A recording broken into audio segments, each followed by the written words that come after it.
ดีตจะหมดจดอนาคตจะสดใสต้องแก้ไขที่ปัจจุบัน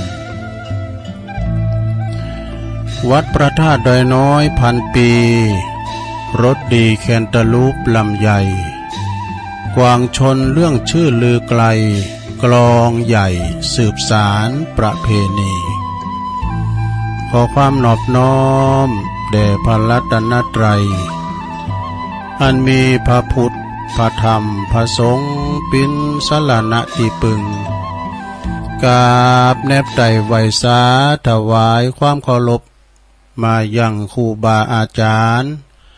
พระมหาเถรานุเถระตันเจ้าคณะพระสังฆาธิการพระภิกษุสามเณรเจ้าจุโตนจุองค์กุวัดวาอารามพลอมตึงสำนักติภักสงฆ์โดยขอความเจริญในธรรมเจริญปอนมายังบรรดาปออกแม่ออกศรัทธาตันสาธุชนนักศีลนักบุญคุณดีทั้งหลายเนาะบ่ว่าจะเป็นปอหลงแม่หลงปอลุงแม่ป่าตั้งปีป่าหน้าเอาศรัทธาตีนจ้องห้องวัดเท่าแก่หนุ่มกำใจยิงต่างหลายตื่นจืนคือมาเกาะหมุนคืนหรือว่าเปิดวิทยุมาฟังรายการสัพเปเหระ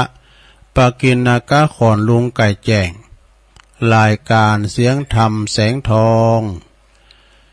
ซึ่งก็ดำเนินรายการ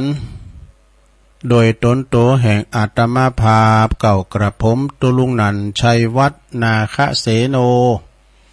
แห่งวัดพระธาตุดอยน้อยตำบลดอยหล่ออำเภอดอยหล่อจังหวัดเชียงใหม่มาปบมาปะกันในยามค่ำคืนก่อนแจ้งเนาะวันพฤหัสบดีแล้วก็วันเสาร์2 วันด้วยกันเนอะมาปบมาปะกันก่อนนำนานาสาระต่างๆมาเล่าสู่จู้กันฟังเนาะศรัทธาญาติโยมทั้งหลายเอาสาดกธรรมพงกานิยายธรรมพงกานิทานนำธรรมคำสอนมรดกธรรมมาเราสู่จูกันฟังก่อนอื่นจะลืมได้เหมาะ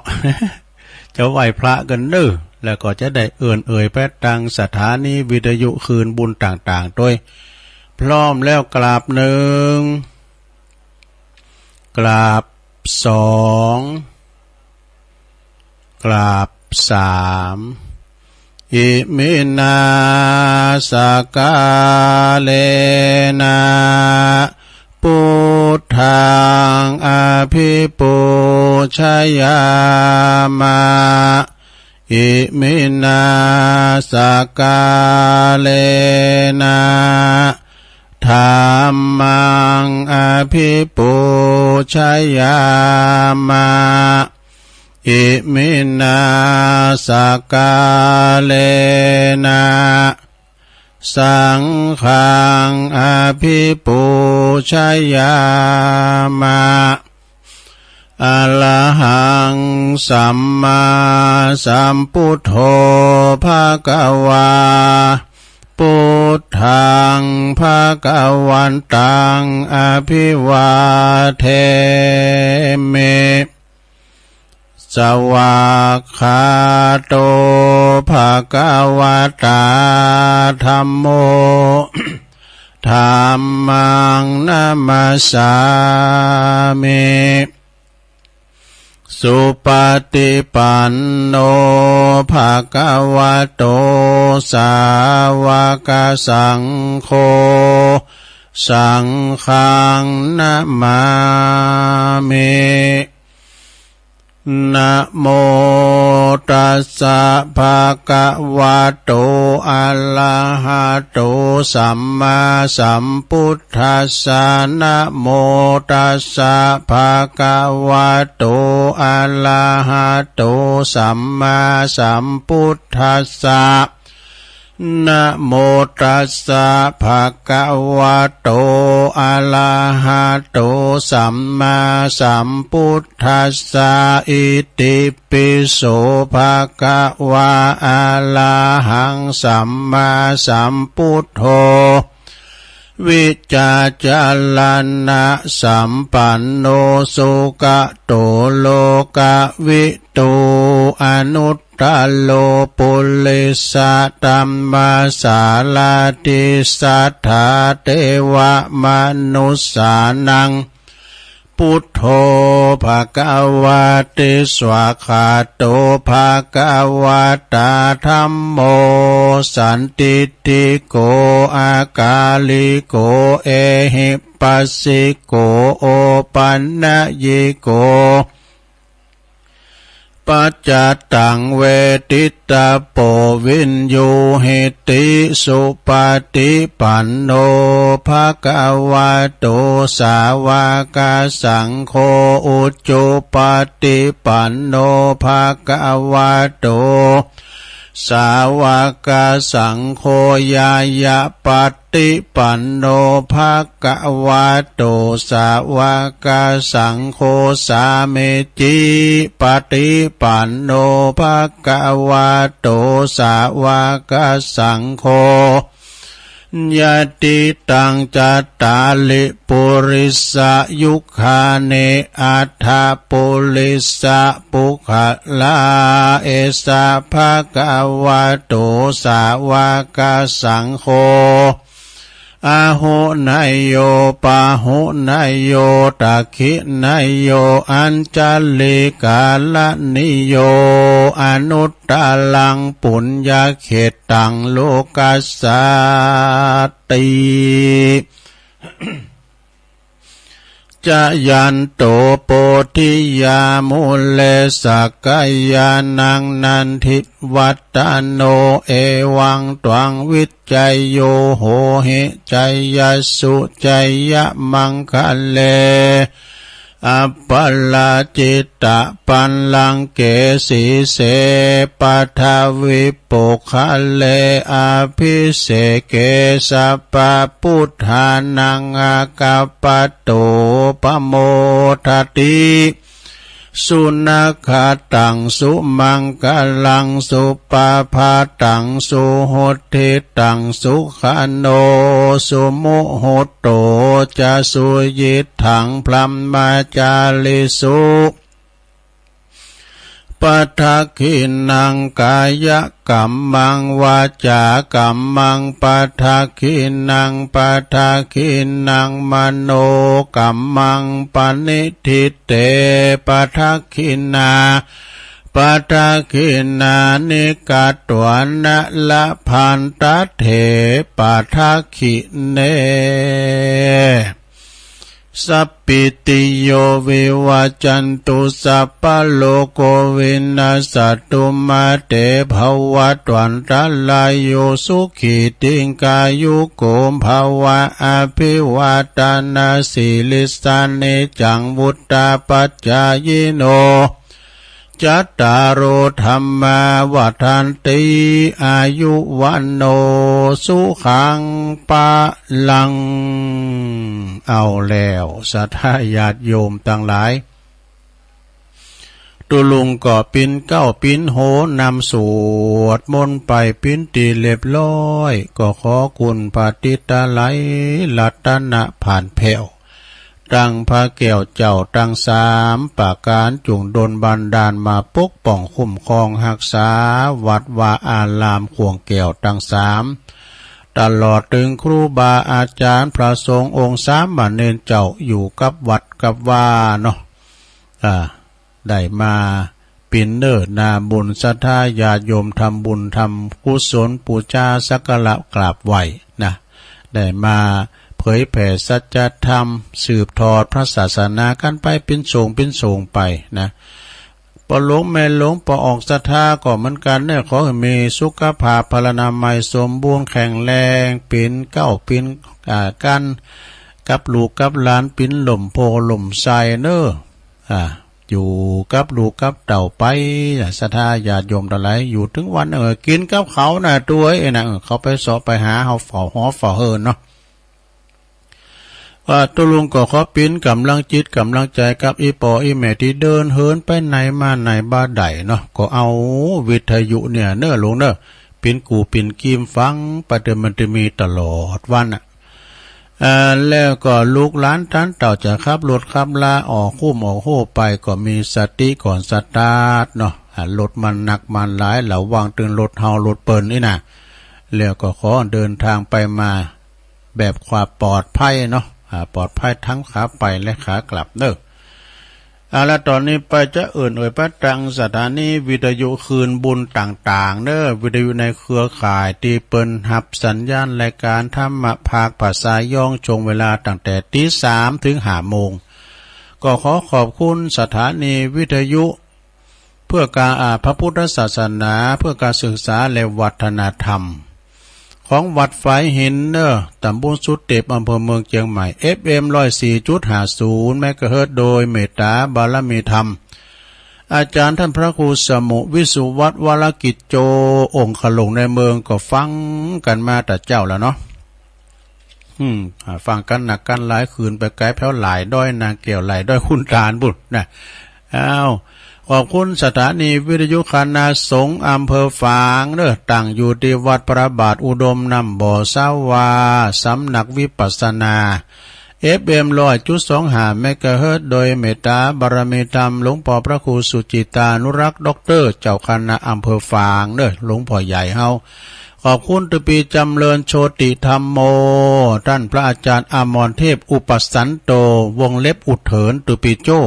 พี่น้องเมืองฝางไม่อายใส่ปาการก็ฟังกันหลงหลายเนาะฟังกันไปขอบคุณสถานีวิทยุแดนดินถิ่นล้านนาตั้งอยู่ที่บ้านลงวัวตำบุญนำบ่อลงสันป่าตองเชียงใหม่ FM 103.50 เมกะเฮิรตซ์โดยคุณรุจิสมบัติเงาคำเนอขอบคุณสถานีวิทยุคลื่นธรรมะของชุมชนวัดห้วยตองซักตำบลขงเปาจอมตอง FM 98.75 เมกะเฮิรตซ์โดยเมตตาบารมีธรรมอาจารย์พระครูวาปีวรมณิตท่านพระอาจารย์ชาวลิตชัยวังโสโซนไต่ซ้ายแต่ก็ฟังต่างเพลงมาละก้าเนาะฟังกันแต่เพลงมาละขอบคุณสถานีวิทยุมนเสียงธรรมอำเภอแม่แจ่ม อำเภอแม่แจ่มเนอวัดบุพาราม FM 106.25 เมกะเฮิรตซ์โดยเมตตาบารมีธรรมหลวงพ่อท่านพระครูมงคลวิสิทธิ์หลวงพ่อใหญ่เฮาเจ้าคณะอำเภอแม่แจ่มนะขอบคุณท่านปลัดอุทัยตึงสองอุทัยตัวเด้อแม่แจ่มก็ฟังกันหลงหลายนะไหวสาบารมีธรรมอาจารย์ท่านพระครูปลัดบดินทร์ศิลสังวโรตัวเด้อท่านพระอาจารย์เบิ้มขอบคุณสถานีวิทยุเน็กเนลเรดิโอ FM 96.75 เมกะเฮิรตซ์ตั้งอยู่ที่บ้านจงตำบลทุ่งกวาวห้างหุ้นส่วนจำกัดอนุสรณ์เรดิโออำเภอเมืองปานจังหวัดลำปางนะขอบคุณสถานีวิทยุชุมชนคนเหนือเขื่อนตั้งอยู่ที่บ้านดงดำอำเภอฮอดเชียงใหม่ FM 90.75 เมกะเฮิรตซ์นะขอบคุณสถานีวิทยุเพื่อการศึกษาและพัฒนาอาชีพเรดิโอเน็ตเวิร์ก FM 103.00 เมกะเฮิรตซ์อำเภอเมืองจังหวัดลำปางโดยคุณอนุพงษ์ตาจีนะนะแล้วก็ขอบคุณสถานีวิทยุเรดิโอเน็ตเวิร์ก FM 99.50 เมกะเฮิรตซ์วิทยาลัยเทคโนโลยีเพื่อการจัดการกฟผ.แม่เมาะลำปางนะแล้วก็สีกรรมเรดิโอนาเหลืองนอกจังหวัดน่านบนเนินนี่นะอันนี้เป็นรายชื่อรายนามสถานีคืนบุญต่างๆนะที่เปิ้นก็กล้องสัญญาณลิงสัญญาณไปให้ตันผู้ฟังต่างบ้านต่างจองฟังกันถึงจ้องถึงบ้านกันมีเปิ้นหมู่นี้เฮาก็ไม่ได้ฟังลงเอ้ยนะไม่ได้ฟังตุเจ้าจะอู่ดีปันได้ก็ตามมาถึงผิวพดผิวห้องสี่เหลี่ยมเนี่ย ตัวลุงออกรายการดังแต่เจ้ามานี่ก็เปิดเพลงไปก็ส่งสัญญาณไปที่วัดปากตั้งเจริญนี่วัดปากตั้งเจริญปิ้นโหจ่ายด้วยจ่ายไปตั้งเมืองฟังจ่ายไปตั้งแม่แจ่มไหมกะจ่ายไปตั้งสถานที่สถานีวิทยุต่างๆคือท่านผู้ฟังตั้งบ้านได้ฟังกันไปศรัทธาญาติโยมทั้งหลายอันนี้แหละนะคือเป็นความสุขตั้งกายตั้งใจของคุณเฒ่าคุณแก่เฮาที่เปิ้นนอนบัดลับนะกะซับกะสายใครหือมันแจ้งก็ฟังตุลุงแก่งอมแก่เงาไปปิ้นเพลินปิ้นกูปิ้นกีมไปเนาะซะดาเนาะคุณเฮาก็อย่างนี้เนาะเวลาวัยหนุ่มวัยกำเนี่ยอุ้ยปิ้นละอ่อนได้ขามันรับดีหรอ มันรับดีมันแปลว่านอนรับดีโหลดเดียวถึงแจ้งแต่หมู่เฮาตั้งหลายกันตื่นมาเนี่ยจะนอนไปต่อเนี่ยมันคิดนอนบ่รับนะรับอยากแต่ตื่นง่ายนะเนาะกันมาเห่าก้ามจังก็สะดุ้งมาแล้วก็ถึงบ่รับก่อนเด้อศรัทธาเนาะฉะนั้นญาติโยมทั้งหลายตื่นจืนขึ้นมามันรับก็ฟังไปผมได้ไปไหนก็รับนะก็รับสดเชยไปก็มาฟังรายการตกลงไปวันนี้ก็มาปักกันตรงกับวันเสาร์ที่5แล้วกันเนาะของเดือนสิงหาคมโอ้ยนะมาโวยเนาะ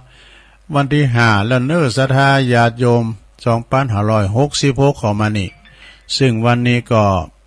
เอาได้มาปบมาปะก็เป็นบุญแถมวันหนึ่งนะศรัทธาญาติโยมเอามีบุญด้วยกันแถมวันหนึ่งพร้อมอย่างเพราะว่ายังมีลมหายใจมามาจ๋ากันอยู่ มามาจ๋ากันอยู่นะศรัทธาญาติโยมกันเดียวตุลุงจะได้ทำกิจกรรมกันด้วยวันนี้วันเสาร์นะจะได้กิจกรรมยกวัดมาบาท จะมีกิจกรรมต่างๆโยงขันเกี่ยวตัง3โยงขันสุมาโยงเข้าบาทกันนะแล้วก็ไหวพระหับศีลเนาะพร้อมกันนะก็จะมีแผ่เมตตากุลโลมต่างๆต่างหลายแล้วก็อีต่างอย่างเกณฑ์จีวันตาหน่อยวันตาลงนะเนาะเอาอกเอาใจปล่อยแม่จำเตกับบทต้มก่อนนี่ก็ไปวัดไปว่าเฮ็ดได้ตัวแต่ว่าบัดเดียวนี่ลูกหลานบ้าหือไปนะนะโคไปตกไปตาวก่อมพิสังนะจัวเนี่ยนะลงเนาะ จัวที่เนี่ยนะไหวพระรับศีลโทนกรรมอันมันจะลืมกรรมนะมันจะลืมกรรมฉะนั้นเขาก็อนุรักษ์รักษาไว้ปันป้อนเราได้กันสปิติโยเอาไว้ปันป้อนให้ลูกให้หลานเนาะมาตานโคเข่าโกนน้ำสูมากะละวะเดินจีปีใหม่ก็เรานี่ก็เกมไว้เนาะเพราะว่าเฮาก็เอาไว้ปันโจกอวยใจให้ลูกให้หลานกันต่อไปนะเปิ้นว่าคุณจังว่าปอน้อยปานน้าเนี่ยเปิ้นฮู้กะ ปันป้อนนะยาทาสปีนะโอ้มก่อในสูตรพระธรรมจักรปนตัวมหาสมัยโหยุ่งได้หมดไรนะ ก่อนนี่เป็นขิงขัดในการเจริญพระพุทธมนต์สวดโยโกห้องกันนะเอาแล้วนะศรัทธาญาติโยมเปิดบ้างเป็นการเสียเวลาก็เดี๋ยวตุลุงจะเตทำอานิสงส์ของการทำบุญวันเกิดนะของแม่หลวงเขานะวันแต่ว่านี่เป็นมาเล่งเพลงโดยก็มีปหลวงสุเมธแม่หลวงอุไรอินตะแก้วปุ่นมาจากปุ่นนุทำบุญคล้ายวันเกิดปุ่นมาจากบ้านป่าตึ้งเลยกันเนาะตำบลห้วยทรายอำเภอสันกำแพงปุ่นนะมากับลูกกับเต่าแล้วก็แม่เดือนฉายอินตะแก้วตัวว่าวันเกิดที่4 สิงหานะก็เดี๋ยวก่อนจะเตะทำนะทำกิจกรรมแล้วกันเนอะถ้ารับอยู่กับพวกนี้ เอาศรัทธาญาติโยมเกมเนอะเกมโตนะลงเนอะเขาจะทำกิจกรรมแล้วนะสมมติที่ว่าเขาไปวัดนี่นะเขาก็วาดก่อนอื่นเขาโยงขันเกี่ยวทั้ง3ก่อนเนาะว่าพลอมกันไปเลยนะลงเนอะนะมาเมปุถังคุณนาสากาลันตังนะมาเมธัมมังมุนิลาจเตสิตังนะมาเมมุนิลาจสาวกังอาจายโยโนปันเตอาชากามายาถาปะเลยาถามุลาเหยาถาอากุสเลเยมายังพุทธธรรมสังฆาสังฆาเตสุติลาตันเนสุอาติเตวะปัจจุปันเนวะอวิวายาติวะลาโหวากายเยนะวาวาจายาวามนัสสวะปะมาตังวะอากาละวังวะอากาสิมหาติสวายาธารัมมังปฏิกะโลมาเตสังโนปันเตปุตตาติลาตันนัตยังอนุกัมปังอุปาทายาอาจายังอาจายาโตปรติกันหันตุคัมมันตุ สัพพังโตสังอายะติงสังวาลิสามะปุณเนวังกัลลิสามะสันจิจโตสังอสันจิจโตสังสัพพังโตสังขมันตุโนจบไปอย่างนี้แล้วลงเอ้ย เอาต่อไปก็โยงเข่าพิกขาหารนึว่าพร้อมกันไปเลยนะมาเมตุปาบุภาลาจาตันเนโอตานาภิกาหาลาตันเนสหปาลิวาลาตันเนวาลาตะคินาเยกายตัวเลวาจิตัวเลมโนตัวเลสันจิจปัมมาเตนาวาอสันจิจปัมมาเตนาวากายกรรมเมนาวา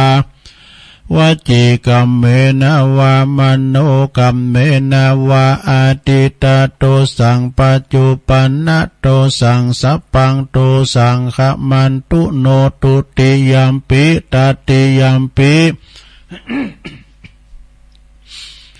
นะมาเมตุปาบุภาลาจาตันเนโอตานาภิกาหาลาตันเนสหปาลิวาลาตันเนวาลาตาคินาเยกายะตัวเลวาจิตัวเลมโนตัวเลสันจิจปัมมาเตนาวาอาสันจิจปัมมาเตนาวากายกรรมเมนาวาวาจิกรรมเมนาวามโนกรรมเมนาวาอาติตาโตสังปัจจุปันนโตสังสัพพังโตสังขมันตุโนเอาแล้วจบไปแถมอย่างหนึ่งแล้วลงเอ้ย ต่อไปก็โยงเข้าพระเจ้าเด้อปุรามอ้อยกำเนาะอิมังโอตันนาปินดาตานังติลาตานานังสากาจังเตมาปูเจมา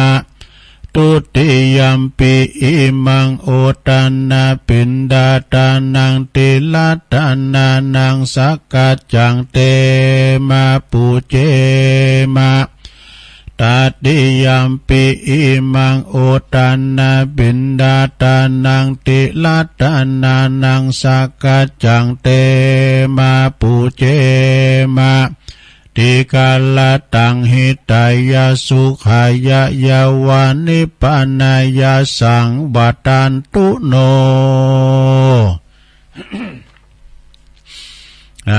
จบไปแถมอย่างหนึ่งแล้วต่อไปนี่ก็อันสุดท้ายนะ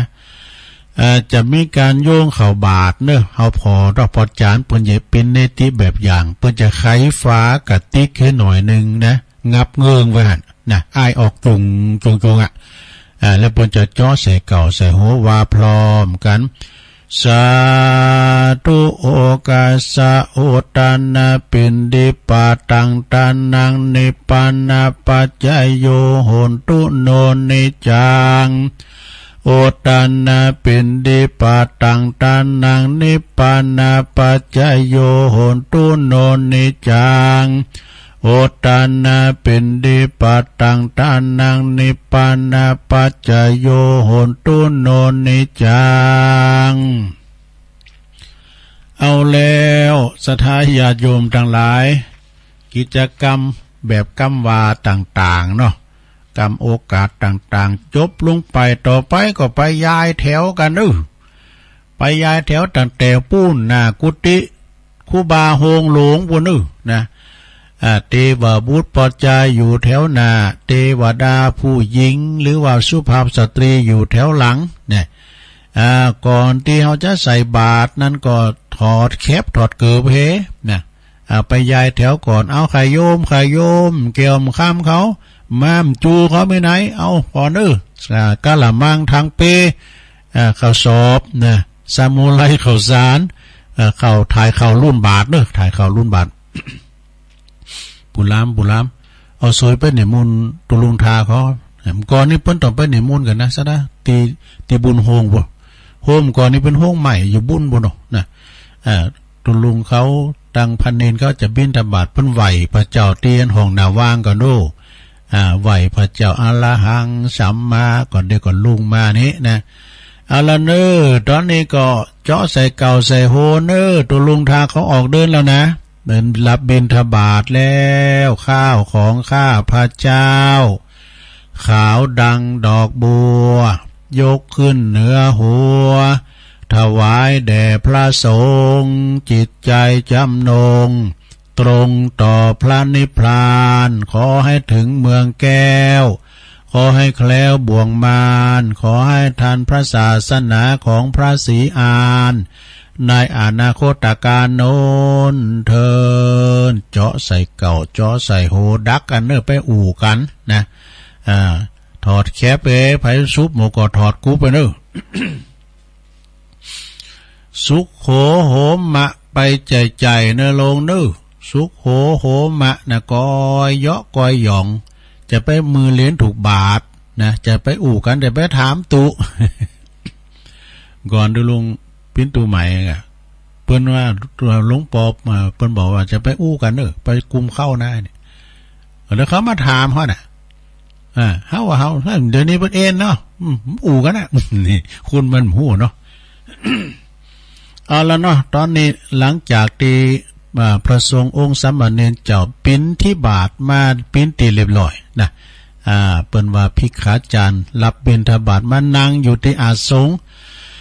ที่เต้นสังปิ้นตีเรียบร้อยต่อไปเขาจะได้ทำกิจกรรมเนื้อลงเนื้อเดี๋ยวนี้เขาอยู่ในวิหารศาลาหลวงแล้วนะสมมุติเอาเนอะแต่จากจินตนาการเอาเนาะจินตนาการเนาะ อันนี้ดักกันเนอ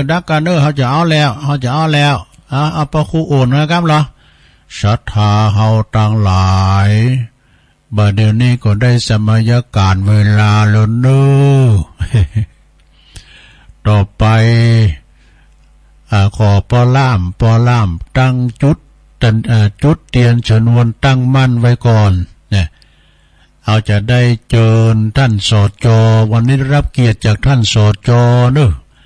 เปิ้นได้มาร่วมทำบุญตักบาตรกับหมู่เฮาตั้งหลายขึ้นปีใหม่สักราชใหม่จิตใจใหม่แต่ใจเดิมใจบุญขอเชิญท่านสจ.เป็นประธานในการจุดเทียนธูปบูชาพระรัตนตรัยศรัทธาเฮาเจ้าข้าทั้งหลายอยู่ในอาการอันสงบระงับหับปากเงียบนะครับนี่เสียงมันโลมันพวกครู หลังจากนั้นก็เอาอันผู้ลามมานะว่าผู้ช่วยเกณฑ์ขันศีลครับตุลุงทางครับเนี่ยเอาลันเนอร์ตอนนี้เขาก็จะได้เวลานะจะได้เอาศีลหาเนอมังกละหาขอมาประดับกายประดับใจเสาไหนเขาก็มาปั้นให้ตื่นหนึ่งนะเอาต่างอกต่างใจเนอสำหรับอีปอยเมเอาติมได้ไปวัดก็จัวเนี่ยเนออันเนี้ยวัดนะวัดจิตวัดใจเขานะเอาปุจานว่าไปเลยมันลาแล้วต้องเต้นเหมือนขาเพื่อจะไปใส่หอมไปเก็บลำไยกันอยู่ กลับบ้านว่าเอาไว้พระใครเก๋ไปกัน เสียงอย่างเขียวมีนะเอาไหมเอาตั้งใจเนอลงเนอ มายังพันเตติสาลันเนนะสหปัญจศีลานิยาจามะตุติยัมปิมายังพันเตติสาลันเนนะสหปัญจศีลานิยาจามะตติยัมปิมายังพันเตติสาลันเนนะสหปัญจศีลานิยาจามะนะโมตัสสะภะคะวะโตอะระหะโตสัมมาสัมพุทธัสสะนะโมตัสสะภะคะวะโตอะระหะโตสัมมาสัมพุทธัสสะนะโมตัสสะภะคะวะโตอะระหะโตสัมมาสัมพุทธัสสะป พุทธังสรณังกัจฉามิธัมมังสรณังกัจฉามิสังฆังสรณังกัจฉามิตุติยัมปิพุทธังสรณังกัจฉามิตุติยัมปิธัมมังสรณังกัจฉามิตุติยัมปิสังฆังสรณังกัจฉามิตติยัมปิพุทธังสรณังกัจฉามิต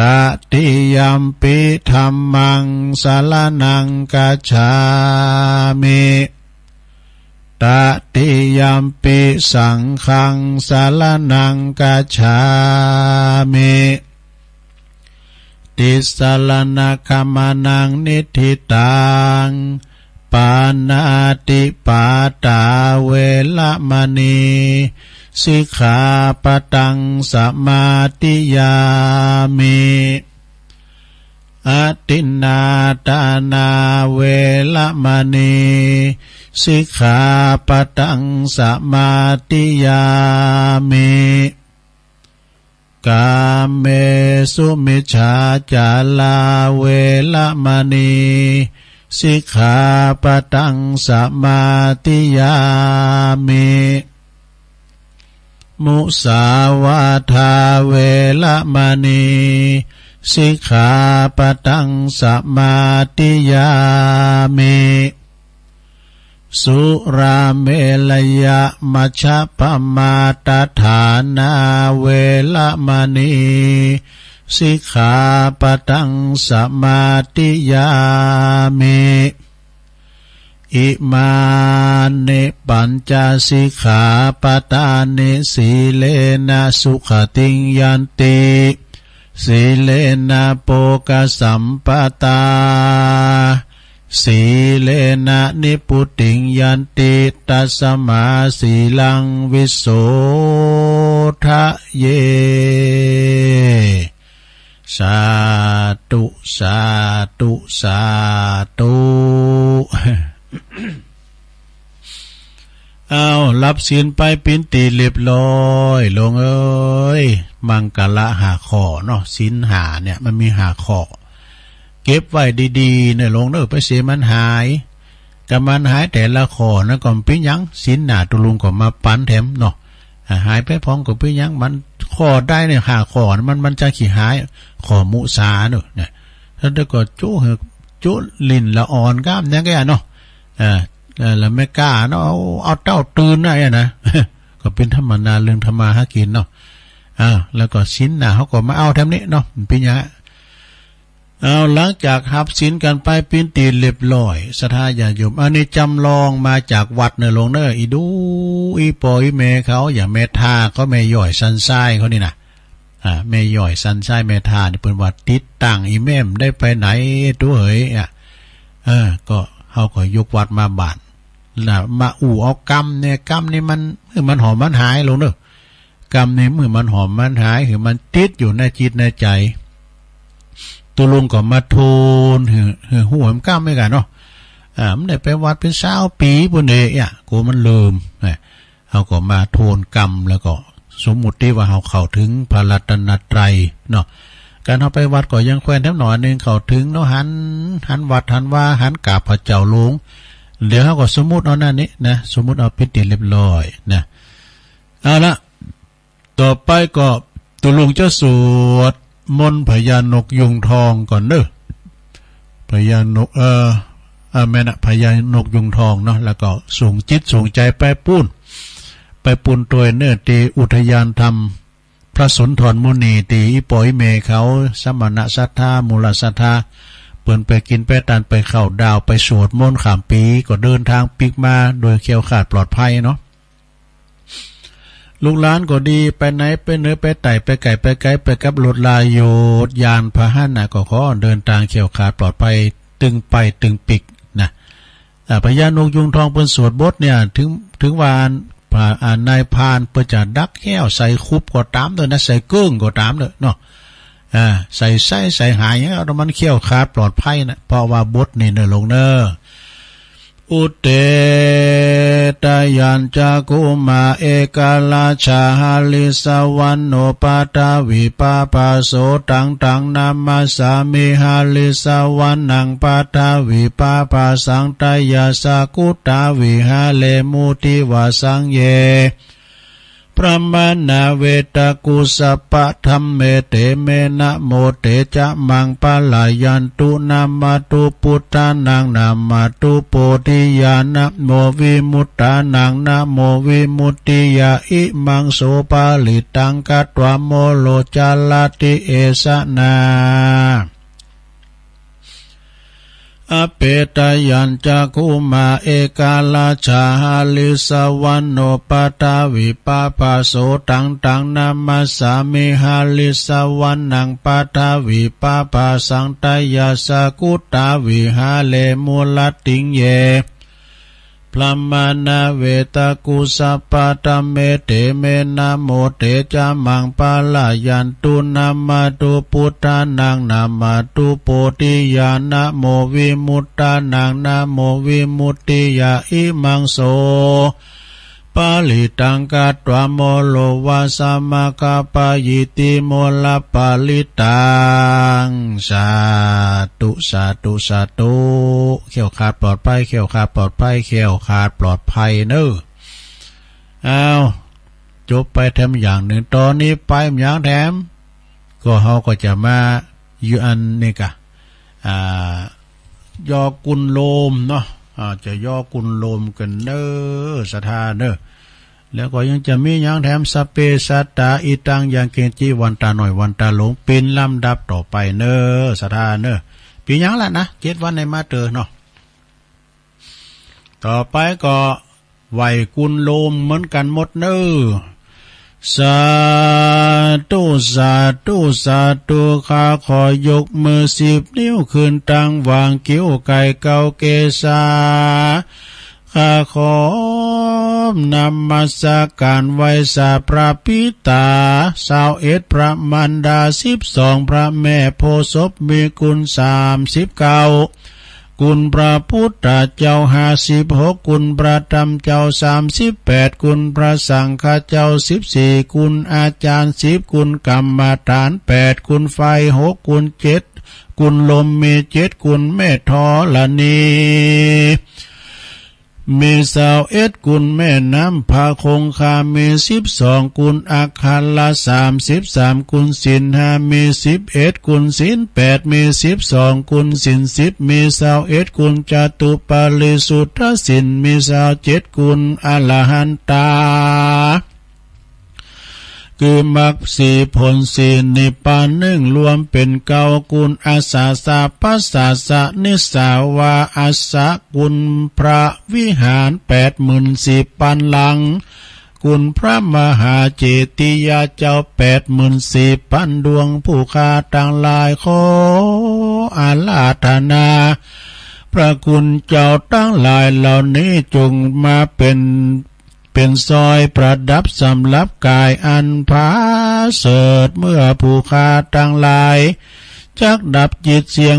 ชีวิตในสังขารปีใดเดือนใดวันใดยามใดคืนใดดังอันก็ดีผู้ข้าขออาราธนาพระคุณเจ้าทั้งหลายจงมาเปิดประตูพระนิพพานคือเวียงแก้ว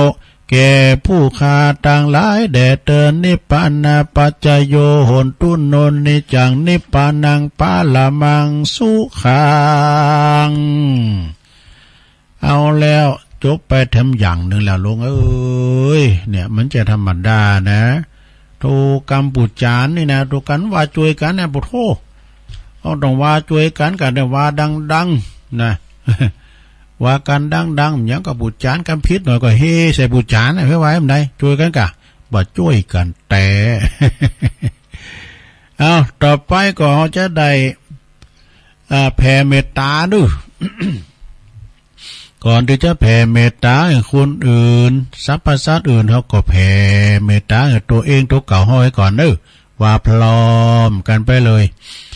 อาหังสุขิโตโหมิขอให้ข้าพระเจ้ามีความสุขนิทุกโขโหมิปราศจากความทุกข์อเวโรโหมิปราศจากเวรอภยาปัชโชโหมิปราศจากอุปสรรคอันตรายทั้งปวงอนิโคโหมิปราศจากความทุกข์กายทุกข์ใจสุขีอัตตานังปริหารามิมีความสุขกายสุขใจรักษาตนให้พ้นจากทุกภัยทั้งสิ้นเถิดเอาแล้ว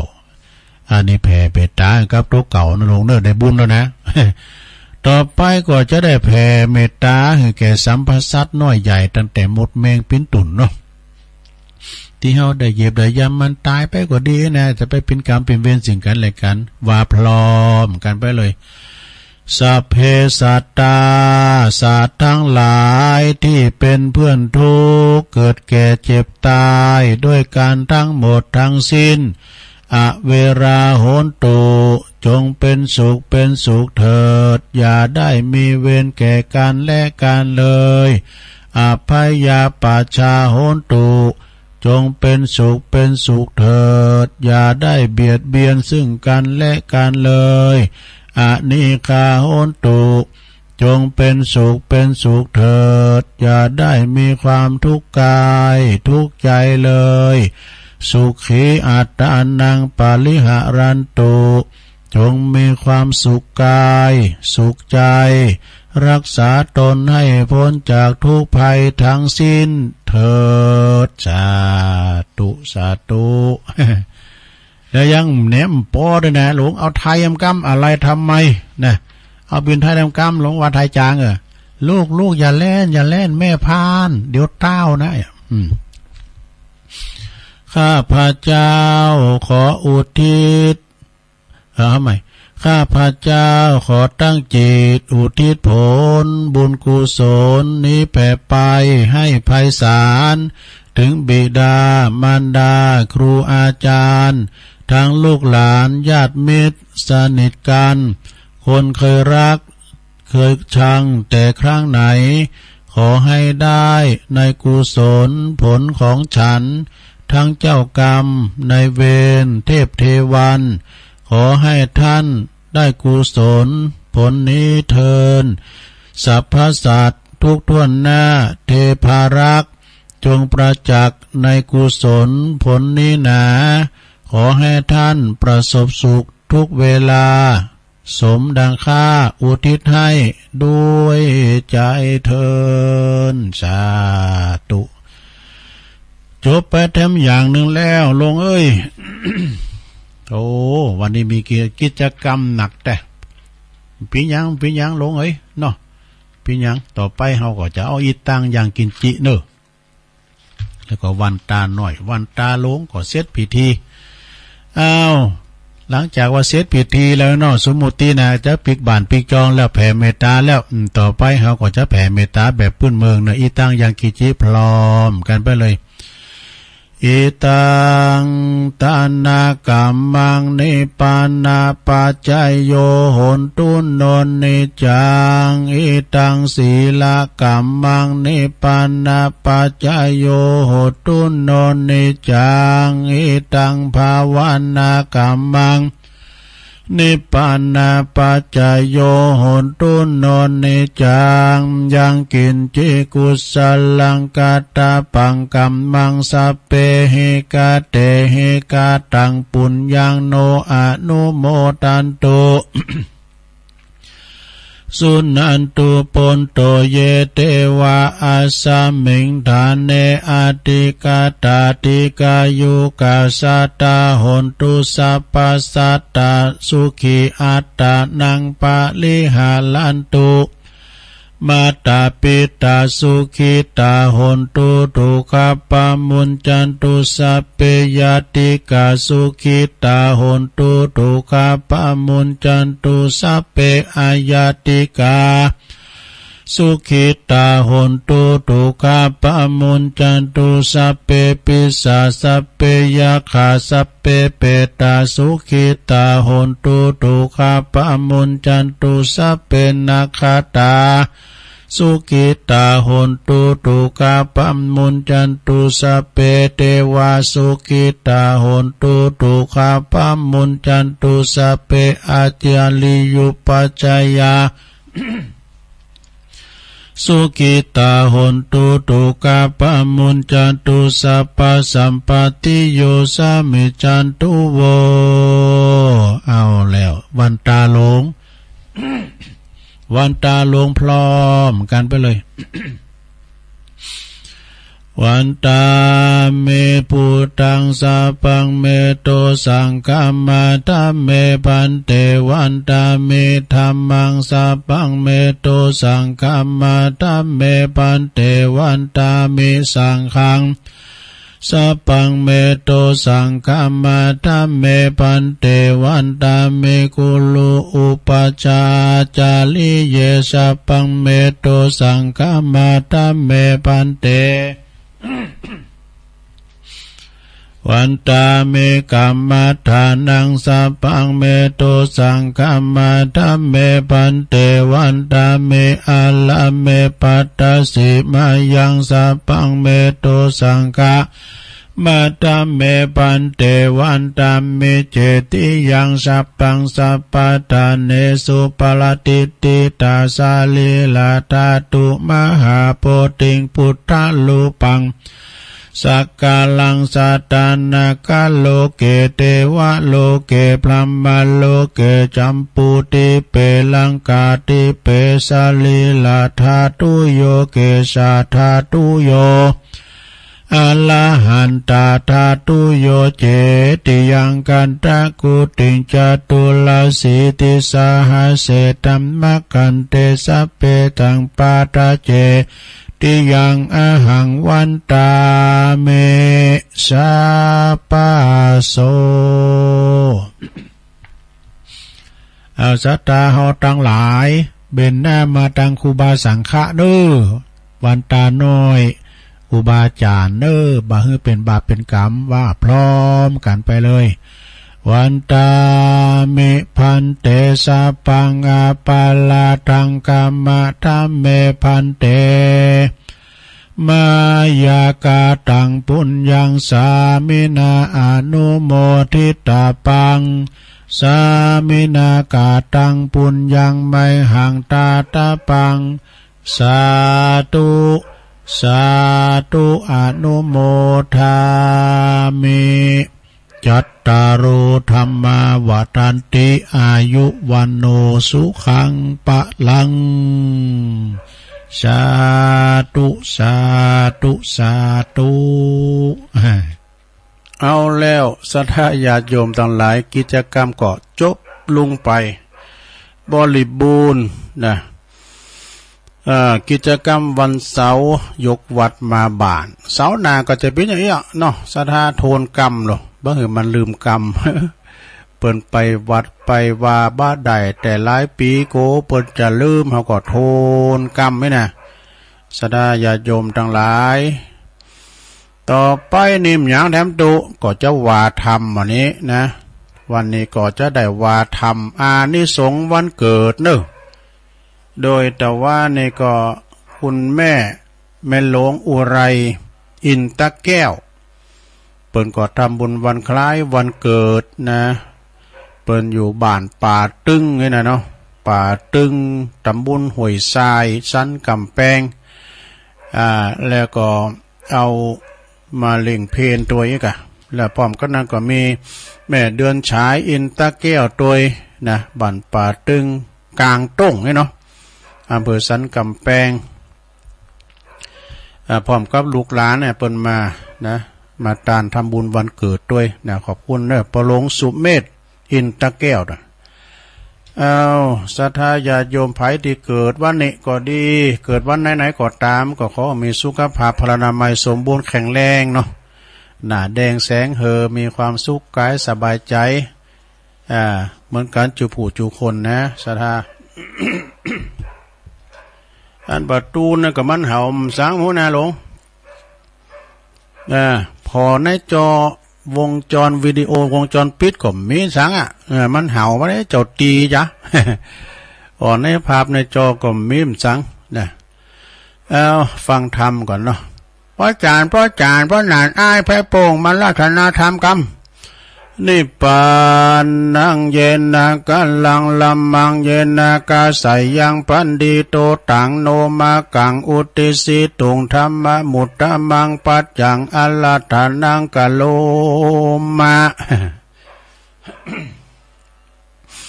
ฟังธรรมกันไปในโลกเนอะอานิสงส์การทำบุญวันเกิดเนาะนะโมตัสสะภะคะวะโตอะระหะโตสัมมาสัมพุทธัสสะโยจัมพุทธันจะธัมมันจะสังฆันจะละตันนกโตจัตตาลิอาลิยาสัจจาเนปัสสติสัพพทุกขาปะมุญจติติสัทธโวดุลาสัพปุลิสันทั้งหลายทั้งหญิงใจหนุ่มเทาอันมีศรัทธาเข้าเป็นประธานต่างมีใจบานจมชื่นปีติตื่นยินดีมาอันจุลีขับวายย้อนว่าเป็นวันครบไข้แห่งวันเกิดเพื่อจักเฮือผาเสดเจยบานจึงกาตำมาบุญตานหยาดน้ำฟังทำพร่ำตวยไปย่อมเป็นปัจจัยผ่องแผ้ว เป็นดังแก้วลัตนามันเนได้สดสาดีไปนาบอดตำจ้าเครื่องกาขอศรัทธาผู้เป็นเก้าเจ้าภาพอันยอมือขาบกลมเก่าตั้งหนุ่มตั้งเท่ายิ่งใจอ่านอยู่ยายม้วนหมู่อดทาอยู่ฟังไปแปลงใจใสตั้งต่อตามบัดข้อกรรมทำบัดนี้แด่เตอศรัทธาอันว่าสัพพัญญูพระพุทธเจ้าตนเป็นปิ่นเก่าติโลกาจารน้ำสัตว์สงสารมวลมากเฮอพ้นจากเครื่องกาได้เทศนาเก่าไว้ว่าสัตว์โลกไตสงสารมีพามานหลายแหล่นับบ่แป้สังขยามีหลายภาษาเชื้อเผ่าที่แต่นั้นเล่าก็หากเหมือนกันคือในปัจจุบันเอากำเนิดอันได้มาเกิดเป็นคนมีเนื้อตนสันลิกายย่อมมีการเกิดแก่เจ็บตายปัดพรากบ่พ้นจากเสียนายบ่มีไผหลีกเว้นไปจากเส้นอนาตตะคือกายาแห่งเรานี่พระเก่าจี้ว่าบ่ใจของเราบ่ใจของเขาสักกากอันผู้อื่นหากมายื่นปัญหากว่าเหมือนกันจู้ผู้บ่เว้นกู้ยิงใจต้านต่างลายมวลหมู่จงพร่ำรู้ตามธรรมดังพระองค์คำบอกเล่าว่าคนเหล่านี้เล่าเมื่อเกิดมาหัวติมีกายามีเป็นเด็กน้อยพงอ่อนอ้อยยาววัยเมินนานไปขึ้นใหญ่ย่างเตียวได้ไปมาเต้าว่าต่อเต้ามีกายาเป็นหนุ่มเป็นสาวพ่องก่อข่าวพ่องก่อดำแดงตามเผ่าพันธุ์แปลงตุกแต่งกำเนิดแห่งภัยมาละ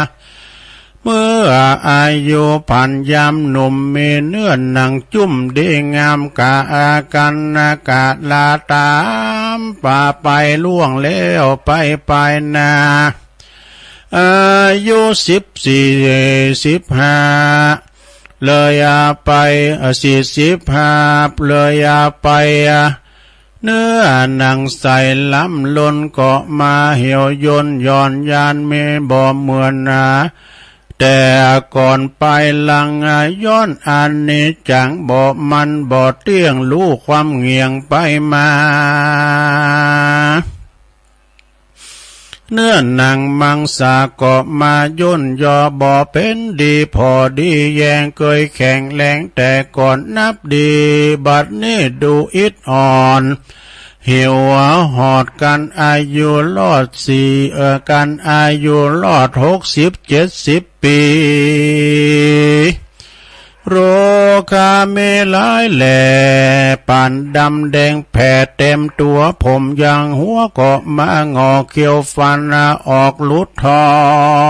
นทุกแสมสอนมากลำมากินข้าวอาหารของข้าวของวันก็มายุดหย่อนยามเมื่อแต่ก่อนก็ดูว่าลำ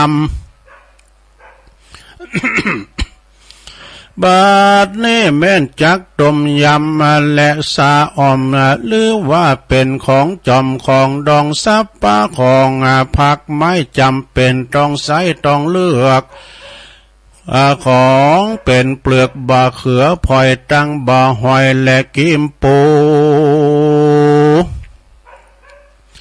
ตั้งแคบหมูแคบมันของครบจันบ่อเมลไหลกินบ่อใดหลายอันย้อนเขียวฟันลุดหล่อนมันกินบ่อใดกินอันใดก็มายุดหย่อนปอป้ามานกินอาหารเกี่ยวยากันต่ำเตาและหากเผาบะเขือเผาปอบันเตากืนง่ายกินปอใกล้ถึงวันตุกหลายอันมันบ่ผ่อนทุกซ้ำซ้อนมาปานกินอาหารบ่นาเลือกใส่ไฟต้องมันจังไม่บ่ตันต้องใส่มันบ่จักสู่ทุกมาสู่ล้ำมอกจังไหลออกต่างลุ่มต่างบนทุกเลทุกเววนยามแก่เท่าจันลาตาสามาเหตุนั้นเราคนหนุ่มเท่ายิ่งใจอ่านนั่งยายม้วนหมู่พร้อมนายอยู่ฟังธรรมปากันจำจื่อไว้เอาเป็นไม้ไต่สอนตนว่าเราเกิดมาเป็นคนหนึ่งชาติอย่าใดพระมาทลาสามันพิจารณาคำเจ้าว่าเราเกิดมาเป็นคนย้อนบุญกุศลแต่ก่อนอันสร้างไว้บ่อนปลายลางมาป้าปังคืนครอบบุญสายหยองตอบเล่าลาเฮือมีลักษณะงามมาล้วนทวน ตีนมือบอดดวนขางอหูตาคอดีพร้อมควายนับเป็นบุญใหญ่ล่วงหลายดังพระมุนีนายโตนโยดใดภายโพเตสนาเป็นกาถาว่ากิจโชปฏิละโพดังนี้แลนาใครเก่าจี้เป็นไตว่าปุกกันละผู้ใดได้เกิดเอากำเนิดเป็นคนเมลาคานาต้นล้วนทวนว่าเป็นบุญมากล้นอันพระเสริฐบุญมาเป็นบุญอันล้ำเลิศนักหนาและนาในกาละวันนี้นาก็เป็นวันดีอันพระเสริฐเป็นวันครบรอบวันเกิดเวียนมาเติง ได้ล่ำเปิงถึงสังขารได้กาดตำบุญตาลหยาดน้ำฟังพาฟังธรรมพร่ำตวยตามหากเป็นประเพณีดีงามบ่เศร้าอันนักปราชญ์เจ้าศักดิ์เสริญ ว่าเป็นตังจำเลินไปนะคือยามมาอยู่โลกลาเมืองคนนะนักปราชญ์ตนพ้นจากอันอยู่โลกลาเมืองคนนะนักจักป่าตนพ้นจากต่างตุกยากจุปาการได้สุขเจยบานข้ามเจ้าบ่มีโศกเศร้าเครื่องขี่กันแต่เนลาพรากดับจิตจากเมืองคนย่อมเอาตนไปเกิดที่จันฟ้าเลิศเมืองสวรรค์สุขคืนวันบ่ขาดในอาวาสวิมันคำเมสัมปตินำหลายหลากเป็นทิพหากจุอันและนาบอดเต่าแต่นั่นกันว่าบุญตนเสียงขาดได้ก้อยกาดมาจากเมืองสวรรค์ได้เอาตนพันมาเกิดเอากำเนิดเป็นคนยอมมีตัวตนบ่เศร้าเป็นได้เป็นเจ้าเศรษฐีเขาของมีบ่ไรดูตั้งใจเตตานเมปาลิวานแวดซองเมพี่น้องวงสายาธิกาเลิศแล้วมีมิตรเกี่ยวสหายคำเตียนย่อมนำเหือใดหยุดสักใหญ่เป็นเจ้าคนในคนทั่วสากลโลกตายไผบ่เพียบใดเป็นตาลาและนาสัพพสัทธาสัพพะภาราสัพพะตาสัพพะข้อสัพพะภัยสัพพะทุกขาสัพพะโรคาวินาสันตุเตอาจารย์ในวันนี้ก็หากเป็นวันดีทิฏฐิอันวิเศษเหตุว่าเป็นวันคล้ายวันเกิดท่านต่างหลายก็บ่ได้ประมาทละสาบอดได้เกิดมาปังเป่าตั้งใจเล่าปั้มเป็นกุศลเพื่อโยกเอาตัวตนขึ้นสู่ในที่อยู่เจยบานได้สุขสำลานบ่ขาดต่อเต้าจาดปัจจุบันเฮมีอายุพันเตี้ยงเต้า120 ขวบเข้าวัสาพยาธิโลกาอย่าใดมาไกลเจ็บป่วยใครก็อย่ามาปานขอตัวหารอุบาทจงก้อยกาดเนหายโจรมารภัยถอยไหลอย่ามาไกลเบียนควีอาจุมอาคีและลมลายจงโคดไข่เนไก่แม่นจักไปเหนือแม่นจักไปเหนือไตตกออกไข่กู้ทิศาตั้งสัพพะพยาน้อยใหญ่น้อยจุงกากาดก้อยเนหายโจกลาบหลายหลังเขาโมนมั่งเต้าเป็นดียศศักดิ์ศรีมีเรื่องลาบใจยาภาพจุมปูโมสัตถูไหลเข้ามาขับไว้ขอเป็นอาคาใจอาสาแม่นจักหิก่อหือปันมาแม่นจักหาก่อหือปันใดแม่นจักมักไฟอันใดขอสมใจกู้เจือดังไฟเอื้อจุปาการแดเตอสิทธิกิจจังสิทธิกัมมังสิทธิลาโภชโยนิจังสัทธาโสติปวันตุเตนิทิตังขิยาสังวันนาวิเศษจาห้องเหตุทำอานิสงส์ทำบุญวันเกิดแฮปปี้เบิร์ธเดย์ก็บางกมสมเรศเดชแล้วเต้านี้ก่อนแลสาธุสาธุสาธุเอาโจ๊ะไปลงเอ้ยรับไปแล้วก้า เจ้าภาพเก่า เอาก็เป็นเจ้าภาพเก่ากันถึงลงถึงหลายเนาะสะดาเนาะเอาศรัทธาญาติโยมก่อนเต้าปอนก่ออนุโมทนากันเด้อเจ้าพาเปิ้นมาทำบุญถวายเพลทำบุญวันเกิดแต่ว่าก็ขอขอบคุณแม่หลวงอุไรอินตะแก้วนะ เปิ้นก็ทำบุญคล้ายวันเกิดแล้วก็อยู่บ้านป่าตึงตำบุญห้วยทรายอำเภอสันกำแพงปลงสุเมธอินตาแก้วเขานี่นะเปิ้นก็เอาของมาถวายด้วยนะตีเครื่องนอนก็ดีน้ำก็ดีสังหลายอันแม้ว่าโซลาร์เซลล์ด้วยนะอันนี้เจ้าภาพเก่าเปิ้นก็มาทำบุญ1 ซองแล้วบอดเต้าแต่นั่นเนาะนางสาวพุทธปีน้องเมืองลาวดูเพื่อเมืองลาวบ่เนี่ยอันนี้บนตาลตีนเนาะอันนี้ฝากเมื่อตาลตีนเมืองฝางเนาะ1 ซองนางสาวศิลินทิพย์นี่นะอินตะแก้วเด็กชายอินทนนท์เรืองสมบูรณ์นะตาลตีนแถม1 ซองตาลตีนภาษาที่เมืองฝางมีนางสาวศิลินทิพย์อินตะแก้วเด็กชายอินทนนท์เรืองสมบูรณ์อันนี้ถวายกับอินเทอร์เน็ตตุลุงอันนี้1 ซองขอบคุณถวายอินเทอร์เน็ตแม่หลวงอุไรอินตะแก้วนางสาวศิรินทิพย์นายภูเมธเด็กชายอินทนนท์ถวายต้านการนำกาไฟวัดพระธาตุดอยน้อยแถม1 ซอง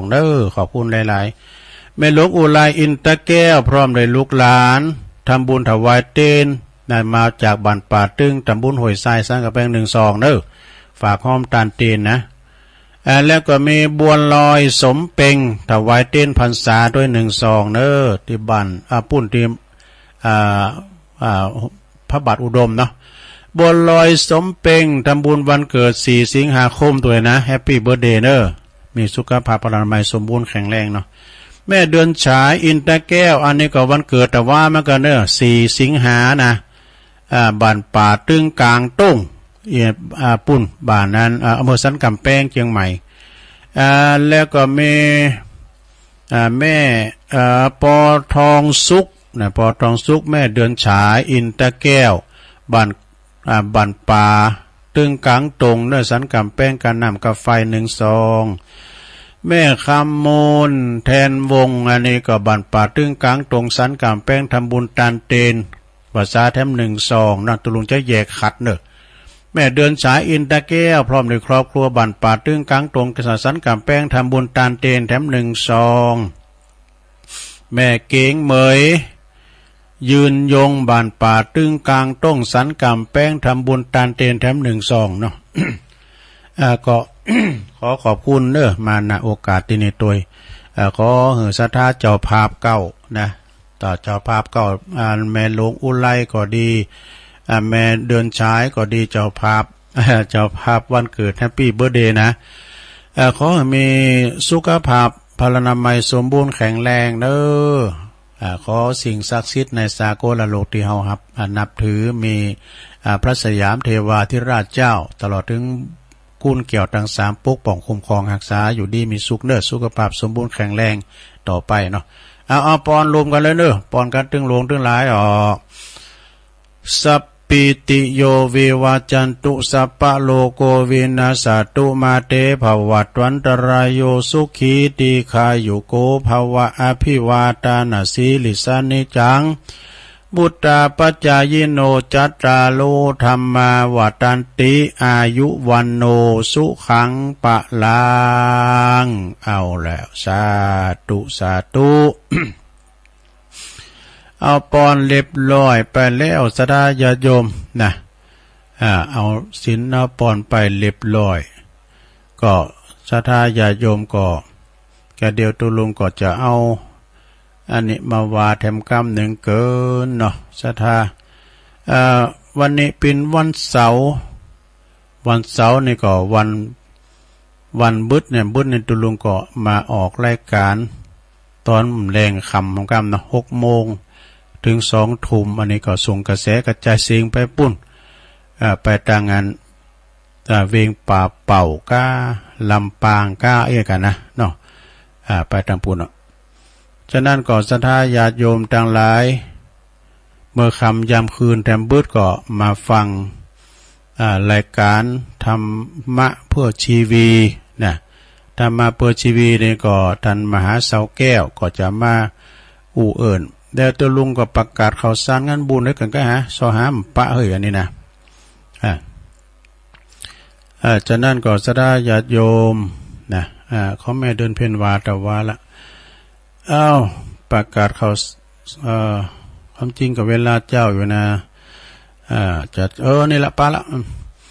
เอาละตอนนี้ไปจะเรื่องกรรมกันนะสดาเนอะจงเชื่อกรรมกรรมคือการกระทำจำเอาไว้นี่เป็นคำกรกันเนี่ยกรรมคือการกระทำจำเอาไว้จะกำหนดความเป็นไปในภายหน้าทั้งชั่วดีที่ก่อเองเห็นทันตาเชื่อเถิดว่ากรรมไม่เคยละเว้นใครเนี่ยกรรมกำหนดทำดีย่อมได้อันนี้มันจะกรรมละมันจะก่อนนะกรรมกำหนดทำดีย่อมได้ดีทำโซก็ย่อมได้โซวะเป็นหลักสัจธรรมแห่งความเป็นจริงตีบ่มีวันเปลี่ยนแปลงศรัทธานะถูกต้องตามหลักของเหตุและผลแม่นะถึงแม่เวลาจะลงเลยผ่านไปนานสักเท่าใดก็ตามนะหลักสัจธรรมนี่ก็บ่มีวันที่จะเปลี่ยนแปลงแน่นอนเพราะว่าของฟรีไม่มีในโลกเนี่ยของฟรีไม่มีบนโลกหรอกนายเปิ้นว่านะทุกชีวิตที่เกิดมานี่ก็ล้วนมีเหตุสืบเนื่องมาจากวิบากกรรมทั้งสิ้นนะโดยบ่ต้องสงสัยเลยเพราะเมื่อมีเหตุมันต้องมีผลแน่นอนว่าใจจู่ๆผลอันหยังก็บ่ผลก็จะเกิดมานี่ฮับบ่ได้นะตบมือข้างเดียวมันบ่ดังว่าเปิ้นว่านะเพราะฉะนั้นแล้วหลักของเหตุและก็ผลจึงเป็นหลักที่ถูกต้องที่สุดแล้วจงหู้ไว้เลยว่าปัจจุบันนี้เฮาเจอเหตุดีหรือว่าเหตุที่บ่ดีก็ตามเฮาล้วนเคยทำไว้แล้วเมื่ออดีตหรือว่าจาดแล้วจาดหลังทั้งสิ้นนะสดาเนาะเมื่อเฮาหู้ดังนี้แล้วก็กึดอยู่ในใจเสมอว่าถ้าเฮาเจอเหตุการณ์ที่ดีๆผ่านเข้ามาในชีวิตก็แสดงว่าในอดีตชาตินั่นน่ะดีแล้วมาแล้วก็ตามนะเฮาได้ก่อเหตุไว้ดีๆไว้เองแล้วนะแต่ถ้าเฮาเจอสิ่งที่บ่ดีผ่านเข้ามาในชีวิตก็แสดงว่าเฮาเคยก่อกรรมไว้นะก่อกรรมที่บ่ดีไว้ก่อนแล้วนะมันจึงมีผลมาสนองคืนสนองคืนเฮาอยู่ตอนนี้ยังไงล่ะดูเนาะเพราะฉะนั้นแล้วนี่สดาญาติโยมต่อจากนี้ไปเฮาควรจะเสริมสร้างคุณงามความดีให้เกิดกับชีวิตของเฮาเพียงด่านเดียวนะเพื่อเป็นการไม่ประมาทกับชีวิตของเฮาเองโหจักที่จะสะสมที่สั่งสมบุญกุศลให้เกิดกับตนเพื่อจะได้เป็นหลักบุญรองหลับที่เฮาเฮาในชีวิตในภายหน้าได้แล้วก็ถ้าหากว่าเฮาเจอเรื่องกฎแห่งกรรมนี่แล้วนะเพราะฉะนั้นจงดำเนินชีวิตโดยความไม่ประมาทเถิดนี่เชื่อในกรรมไม่ทำผิดจิตรับรู้เราต้องอยู่อย่างรู้ค่าอย่าได้หลงเนี่ยชีวิตนั้นดีไม่ดีมีขึ้นลงแต่กันเนาะจะสูงส่งหรือตกต่ำกรรมพาไปเนี่ยมันเป็นกรรมนะสดาญาติโยมเนาะไม่ว่าใครได้เกิดมาอย่าหลงผิดเพราะชีวิตมีปัจจุบันที่ทำได้เรื่องอดีตไม่มีทางย้อนกลับไปอนาคตอย่าใส่ใจไม่แน่นอนอนาคตนี่บ้านแน่นอนเนาะสดาเนาะมุ่งมั่นทำแต่แค่ตอนนี้ก่อนดีที่สุดนะทำตอนนี้ดีที่สุดอ่ะถ้าผ่านจากจุดนี้ไปไม่อาจย้อนโลกใบนี้เปรียบเหมือนดังโรงละครอย่าเพิ่งยอมแพ้ง่ายๆได้แท่งทอง ความจริงมีกรยาวอย่างนี้แต่ว่าตุลุงอ่านน้ำเปืนบักขับนะอ่านน้ำเปืนบักขับก็เลยว่าเอาไว้ตาอีก่อนเนาะนะขอบคุณแม่ทองคำพรหมมินที่เปิ้นส่งเข้ามานะ ส่งเข้ามาแล้วตอนนี้ไปก็จะประกาศข่าวสารงานบุญสักเล็กสักน้อยเด้อศรัทธาประกาศข่าวสารงานบุญงานส่วนร่วมเขาเนี่ยนะวันนี้วันที่5แล้วก็เลยหาวันนะคะเนาะ6 วันนะคะวันที่6นี่ก็ไปโรงยามแล้วเนี่ยวันที่8 หมอนัดอันนี้เปิ้นสูงมากนี่ศรัทธาญาติโยมทั้งหลาย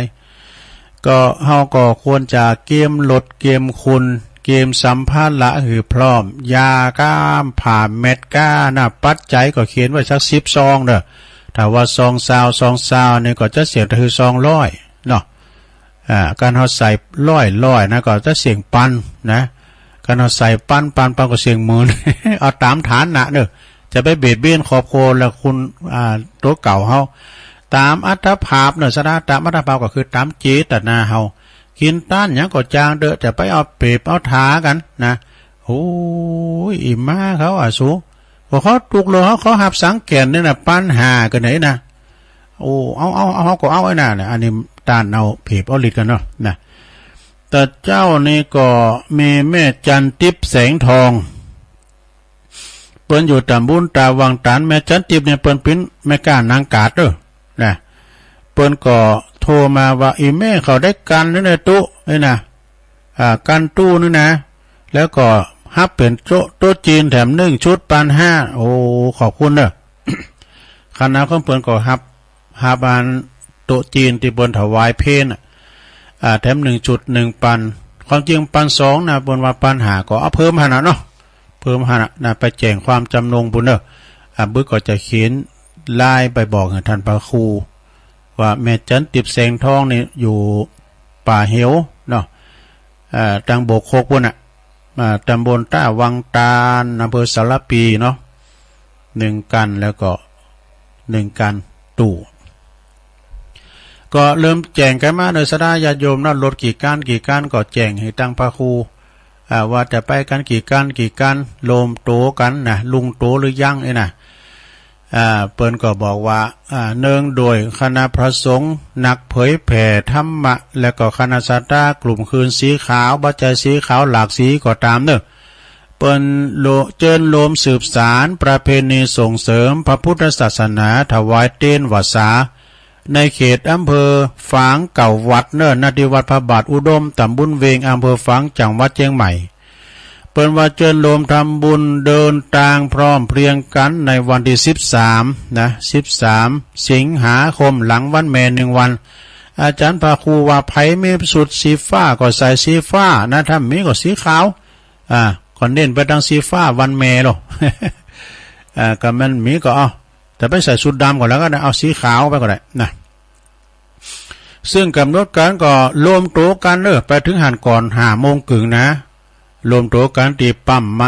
มน้ำมันปตท.แม่ริมแยกสำเมิงเพื่อว่าไปหับเอาเบอร์รถเบอร์1เบอร์2เบอร์3เนี่ยกะนะแล้วก็6:30นะก็จุดนัดพบกันก็ปุ้นทุกคณะก็ปากตั้งปางกว่างแม่แตงบุญบ้านแม่พุ่นแม่แตงบุญนะเวลา9:30นี่ก็จุดแหลกถึงจุดแหลกที่เฮาจะถวายเต้นก็วัดโสภณารามห้วยงูในบ้านห้วยงูในนะอำเภอฝางนะเฮาจะต้านหันแล้วจะไปชันเจ้ากันที่หันนะครูบาอาจารย์จะไปชันเจ้ากันที่หันเวลา10:30นั้นก็ถวายเต้นวัดสาเก่าวัดเก่าริมด้วยกันนะที่วัดพระบาทอุดมนำบ่อสาวามีดังต่อไปนี้1วัดพระบาทอุดม2วัดเสาเห็น3วัดเทพอำนวย4วัดสุวรรณารามมอนปิ่น5วัดปัณณารามต้นหนุน6วัดศรีมงคลตำบลสันทราย7วัดชัยเกษมต้นซ่าน8วัดศรีมหาโพธิ์พระธาตุม่อนปิ่นเก่า วัดปางป้อยวัดปางป้อยนะเวลา11 โมงก็ถวายเพลรับประทานอาหารการที่วัดพระบาทอุดมเสร็จแล้วก็เตง 12.00 นก็ญาติโยมก็กินข้าวอาหารกันแบบโพงตานที่วัดพระบาทอุดมเตงกึ่นแยกย้ายกันพระจะไปแอวต่อก็ได้นะพระจะไปแอวต่อก็ได้หรือว่าศรัทธาญาติโยมจะปิกเลยก็ได้เนาะเตงกึ่งนี่เพราะว่า เฮาก็ปิกกันได้นะอันนี้ก็กำหนดการนะศรัทธาญาติโยมหลายไปกินแปะทานกันโดยความสมัครสมานเป็นคืนอันหนึ่งอันเดียวกันนะเพื่อเรียกว่าคืนสีขาวบัจจัยคืนสีขาวก็ตามโดยความพร้อมเพรียงสมัครสมานสามัคคีกันเป็นน้ำหนึ่งใจเดียวกันนะเปิ้นเรียกว่าแสดงพลังแห่งชาวพุทธนะชาวพุทธของเฮาโอกันอย่างเอี้ยโมนนะชนะเฮาไปกันลงลายนะมันโมนกันมีผุ่นนำเนี่ยเฮาก็ไม่ได้ไปก็กินต้านบ้านเฮาก็จะไปลืมก็ไปกินแปะตานไปเนาะปีนี้ไปเมืองฝางปีหน้าจะไปทางใดทางปุณณกาทางอีสานจ้ะหรือว่าทางใดเฮาก็ไปกินแปะตานกันเนาะไปใดก็ไปถ้าไปไม่ได้เปิ้นถึงถ่ายทอดให้ฟังในลงเด้อเปิ้นถ่ายทอดก็ตุปีหนุ่มเขาเปิ้นก็ไปแต่เปิ้นจะถ่ายทอดไปจุยกันนี่กะตุปีหนุ่มตุปีตะวันเขานี่เปิ้นก็จะไปเรียกว่าไปจุยกันน่ะไปนอนปุ่นน่ะตุลุงก็จะไปนอนโดยท่านพระครูครับปุ่นน่ะนะแล้วก็หลายตุนก็ที่เปิ้นจะไปนอนเนาะคุณแม่จงดีเชื้อกันทานี่ประธานปฏิบัติธรรมวันเสาร์เปิ้นก็บอกว่าถ้าวัดเสาหินนะแม่จงดีนะตุลุงแม่เม็ดสมล่างเขานี่นะป้อน้อยบุญปั่นในวัดเสาหินนะนะโอ้อันนี้แม่จงดีเขาอยู่วัดเสาหินเนาะถ้าวัดสีมงคลนี่ก็แม่ล่าวงศาวงทาวงศานะถ้าวัดปัณณารามต้นหนุนก็แม่จันทรีสุขาเนาะถ้าหากว่าวัดสุวรรณารามม่อนปิ่นนี่ก็แม่นิพามูลเทียนเนี่ยถ้าวัดชัยเกษมต้นสั้นก็แม่บัวพัดเนี่ยถ้าวัดปังปอยก็แม่อามเด้อแม่อามแม่เมย์แล้วก็แม่แดงเขาอีนะแม่อามเด้อปังปอยนี่ท่านมหาเปิ้นชมว่าเปิ้นไปนอนวัดกันหลายว่ะวัดเทพอำนวยก็แม่คุณแม่ประพันธ์นี่เนาะสมมั่งเนี่ยวัดม่อนปิ่นก็ตุปีจำเริญโจติธรรมโมล้วนและเป็นแฟนรายการรวมบุญทำบุญงานสีขาวทุกทันตัวเนี่ยอันนี้ก็ข้อมูลจากคุณแม่จงดีเชื้อกันทาเนาะขอบคุณคุณแม่จงดีเชื้อกันทาเนอะซะได้ก็เกมหลุดเกมลากันไปแอวเมืองฝางในศรัทธาญาติโยมทั้งหลายแต่ก่อนในไซปราการก็แม่อายก็เนี่ยเป็นร่มเดียวกันว่าเมืองฝางเนี่ยปีน้องบ้านเฮาเนี่ยตั้งหลับปูนเจียงใหม่ลำปางก็ดีเปิ้นอพยพไปอยู่ตั้งลำปางไปเมืองฝางกันหลายน่ะใจยาคากูลตุลุงนี่ก็ไปจะหลายนะเปิ้นก็เป็นที่มีกินบ่เฮาก็บอกพี่ปอไปแอวไปดูบ่ล่ะพี่ปอมไปเลยตุกกับเลยไม่ได้ไปก็เปิ้นมันเยนาน้ำโถมลูกกอมก่อนนะหนีไปอยู่เมืองฝางกันจัดลงจัดหลายเนี่ยปลงมนตรีก็นี่มังกรเขาเนี่ยเจ้าหมูเจ้าฟูมก่อนนี่พิละอ่อนลินด้วยกันนะปลงมนตรีเทพพวงเขาเนี่ยนะหลายทันนะเปิ้นก็ไปอยู่เมืองฝางกันลงหลายเนาะหน้านุงสูงซองเนี่ยมาแอวหากันวันที่13นะหน้าถินเขาหน้าพันเขาหน้าคำเขาเนี่ยปลงโลดหน้าถมเขาเนี่ยปนเล่งหน้าลงกิติวงเขาเนี่ยหลายทันนะมากินมาตานด้วยกันปีนี้ก็ปักกันเนเตอร์เนาะนะปีนี้ก็ปักกันเนเตอร์หนึ่งตัวลุงก็ไปนอนบนต่อไปตลาดตักตังลายกันเด้อชมรมสกาย62โยมผ่องศรีแก้วฟั่นจากสันกำแพงโยมศิวิไลนะตักมาตังลายคุณแม่จันเรือนใสเวียงตาการนะแม่จงดีเชื้อกันทาตักมาตังลายกลุ่มขึ้นสีขาว144เนี่ยคนดอยนกยุงไหวสาบารมีธรรมหลวงปู่ท่านพระครูสันติเจติยากรหลวงปู่จากวัดเกตกาลามกลางเวียงเจียงใหม่เคยไปหันวัดเปิ้นแล้ววัดเปิ้นนี่งามเนื้อสระเป็นมีหงเฮนหันงอมแหละวัดเกตกาลามเลยนะอาจารย์พระครูเปิ้นเคยไปเตะหันเนาะ เปิ้นก็ติดตามฟังตลอดนะครูบาอาจารย์เปิ้นฟังนะแม่แต่เมตตาบารมีธรรมหลวงปู่ท่านพระครูอินทยานรังสีเจ้าคณะอดีตเจ้าคณะอำเภอจอมต้องเนี่ยครูบามาเนาะ วัดพุทธนิมิตเปิ้นฟังนะ ปะกันเนี่ยเปิ้นก็บอกว่าข้าเขาฟ้าก็ฟังสู่เขานะเนี่ยเปิ้นก็ว่าการเผยแผ่ธรรมนะหลายตุนที่เปิ้นฟังกันนะตูหนุ่มตูน้อยก็ฟังตูปีคอนเขาเนี่ยก็ฟังนะร้องเคอกวาวนี่ตูปีพลสุวรรณวิหารก็ฟังตูปีพลเวยูผมรู้ไปตูปีพลหลายตุนก็มีคุณแม่กันดาศรีเนตรฟังอยู่ให้กำลังใจนะคุณแม่ครูทองคำที่วงคำจากเสาหินสีโบบานฟังอยู่เนเจ้าสาธุสาธุไปสาบารมีธรรมหลวงปู่บุญส่งโสภณจิตโตโดยแม่หลวงสายฝนจันกุลนะอันนี้เปิ้นอยู่น้องผ่าขาวพี่น้องหลายปิงจิตอาสาก็คือเปิ้นไปกวาดวัดกวาดว่านี่นะแม่อุ้ยน้องโดยตื่นแล้วไหวสาเจ้าฟังอยู่ไอ้บรรจงกันทวงนำดิบเหนอปีอาจใจโหนไหวสาดูฟังอยู่ครับเนี่ยแม่หลวงสุมาลังกาพินป่าหาเมืองจีฟังตุลุงอยู่เจ้าขอบคุณหลายๆสุเมธสุเมธนี่อยู่ตรงไหนฮะไหวสาแก่เก่ากำนั้นแปงวังกำนั้นแปลงฟังอยู่ครับโอ้ไหวสาแก่เก่ากำนะสันกำแปงอันนี้เปิ้นพิกแก่เก่าเนอะปลงสุเมธแม่น่ะว่านี่เปิ้นลูกบ่าวเปิ้นตักตังลายนะก็ได้แล้วเปิ้นตักมาปลงสุเมธเจริญพรเปิ้นโทรมาว่านี่ก็เปิ้นมาตานวันเกิดด้วยนะเจริญพรขอบคุณลืมหือของดีอู่กันจันมือลืมหือของดีไปเป็นยังเดินหน้าก่อนเนาะแล้วก็ อันนี้ดอยน้อยพัฒนานะจากหนองหานสันทราย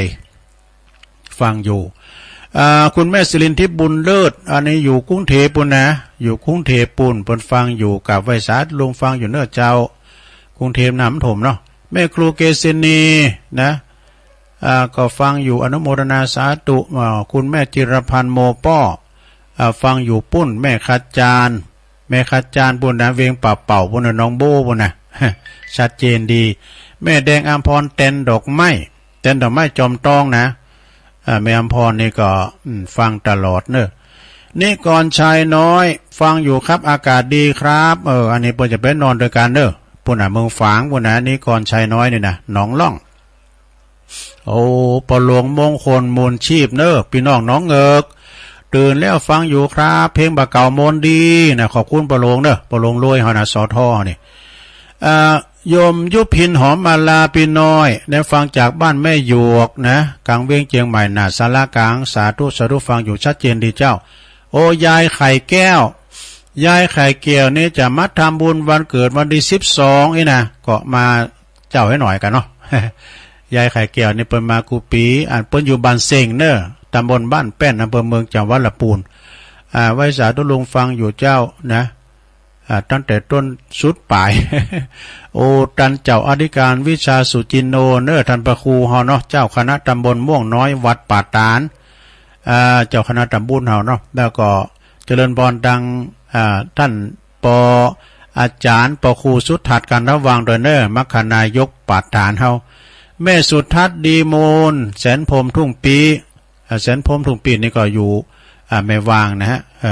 ไปอยู่กับแม่สุทัศน์เมืองฝางโอ้ไหวสานะครับท่านพระอาจารย์นิพนธ์เนอวัดพระธาตุดอยสะเก็ดอาจารย์นี่เปิ้นก็ฟังตลอดนะตุลุงก็เอาหนังสือเปิ้นถวายริมนึงนะก็เอาเปิ้นมาแก้คัดเป็นขัดที่ทำหลายอย่างอันนี้ก็ถือว่าเป็นครูบาอาจารย์แถมตุนเนอตี60ผู้ใหญ่ตีตุลุงเคารพนับถือแถมฐานนิพนธ์พระอาจารย์นิพนธ์จากวัดพระธาตุดอยสะเก็ดแม่ครูธัญญาจากกศน.เชียงใหม่แม่ครูนี่ก็จะไป2คันรถตู้เนอะแน่เปิ้นเขียนมาน่ะ2คันรถตู้ ไปปักกันปุ่นน่ะแม่ครูเนอะบุญส่งจากลำปางนะอันนี้ก็ตักมาทางไลน์เนาะ ขอบคุณทุกท่านนะว่าไผที่ว่า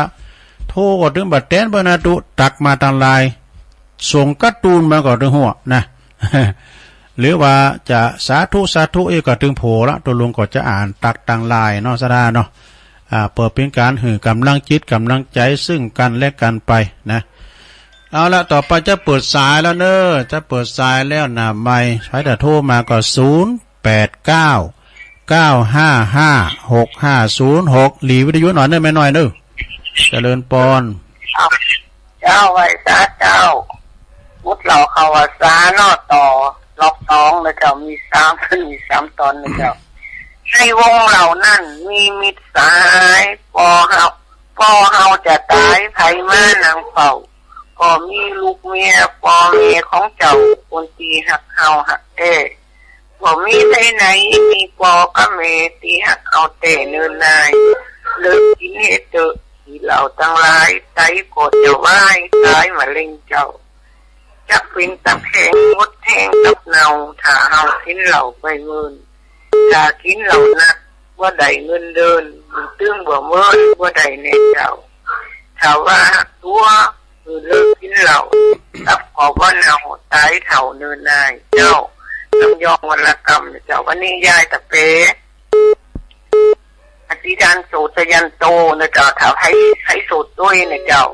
เปลี่ยนจากเอวังตวังนะเจ้าแต่ไทยเป็นวัดตะวังเนาะเปลี่ยนจากตวังเป็นอาหารถ้าว่าเอวังอาหารนี่คือเจ้าเก่าแต่ตะวังเป็นเรื่องเฮานะเจ้าพระเจ้าเฮาปีนเวลาโสตด้วยปีนอาหารนะเจ้าอะไรซาเจ้าวัดพระบาทตักผ่าลืมประกาศไปนะ11 ถึง 18เนี่ยเปิดจะปฏิบัติธรรมเป็นอาจาระปูชาวันที่17กับวันเป็นวันคล้ายวันมรณภาพของครูบาเจ้าพรหมมาพรหมจักโกเนวัดพระบาทตักผ่าเจริญปอนเจ้าไม่สัจจะท่านนั้นยมในสังคมอยู่เนี่ยฝนตกขนาดนั้นเลยฝนตกสุขาแจ่มทั้งคืนโอ้ตกก็จมเย็นดีเนอะแม่เนอะเจ้าชัดเจนดีเนอะเจริญปอนสาธุสาธุหลวงพ่อกฤษนะ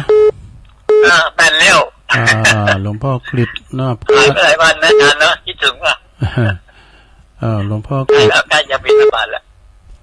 ไปเจ้าลำเหลือเจ้าอยู่ยังอาจารย์นี่จากวัดมาเวียงนี่ประมาณ48 โลฮะวัดอาจารย์มาเวียงนี่ประมาณ48 โลละโอ้เป็น40 พวกอะ46ของผมไปกลับประมาณ46ฮะไปกลับประมาณ46โอ้กว่ากับไปเมืองฝางก็กะให้มาไกลไปไกลแล้วเหรอมันวัดอยู่บนดอยกะวัดอยู่ป่าพวกกะมันก็ดอยแต่ไม่สูงเท่าไหร่อาจารย์ล่างแล้วศรัทธาไม่มีกะหมู่นั้นอ่ะมัน2 วัดน่ะไปบิณฑบาตไกลไป46 กิโลกันนี่42อ่ะ46ไปกลับประเมิน20 กิโลไปเนาะครับไหว้ถวายความเคารพหลวงตาเปิ้นวางหูไปก่อนนะเจริญปอนไหว้สาครับคุณลุงปนันป้านะครับการงานแหลมหมดเนาะปนันเนาะครับแหลมหมดอินมาดกำลังใจเน้อโอ้ขอบคุณปนันนักเด้อโอ้บุญรักษาอนุโมทนาสาธุสาธุก็หันในเฟซในไลน์เปิ้นจัดโอ้สมเกียรติแต่เน้อหลวงปออินค่ำนะศีละเตโชนะเปิ้นนั่งสมาธิมรณภาพเจริญปอนเจ้าวิสาเจ้าตะลุงวิสาวคุณตะวันเนาะมีเด็กก่อนหลายรอบฟังเพลงตัวเจ้ายังฟังเจ้าเราไปพาตัวตะลุงตัวนอนบ่ค่อยหลับดีกะยินดีเน้อเป็นกำลังใจตะลุงเมืองวะแล้วนั่นกะฝนเนี่ยมาตกดีลำเลยตั้งเฮาเนี่ยมีฟ้ามีฝนกันแล้วนี่เจริญพรอาจารย์เจ้าตะลุงแม่บ่พัดฟังข้าววันนี้ดูตรุงบ่ได้เนาะฟังเจ้าเหมือนกันเด้อบ่พัดกุหลันเนาะเป็นห้องตรุงคุณตกก็ดีแล้วแต่ว่าคนเล็กกับโต๊ะคนเล็กกับโต๊ะกว่าเรียนโต๊ะกับมาเสียงวันที่13จะไปโต๊ะกันแล้วกันเนาะอนุโมทนาสาธุนะหลวงพ่อ ได้ว่ะได้ยินแล้วได้ยินตัวปีเลินอู่ลำคือแล้วเนี่ยเปิ้นไปนอนโรงยาพักผ่อนได้เป็นยังเปิ้นเจอทองแจงเนาะสาธุเจ้าวัดต้นสารก็เตะทำจัดมนเด้อเปิ้นเตะทำเปิ้นกินมาทีกันนะเจริญปอนถึงให้สาเจ้าตะลุงฟังอย่างไรเจ้าสายทองเนาะต้นมาแล้วเนี่ยวันพระโดยการให้กำลังใจตะลุงเนอะสักเดือนที่18.15นี่นะ18ยินดีเนอะต่อไปสาเจ้าแม่สายทองไปอยู่ก้าวันนั้น13เจริญปอนกาไปสาเจ้าตะลุงไม่สิฮอนะน้องบัวชัยประการเนาะเจ้าวันนี้ชัดเจนนี่เนอะพระบาทอุดมนะครับดีละชัดเจนดีนะมีฝุ่นหรอฝุ่นแรกไว้สาเจ้าอนุโมทนาเด้อสาธุ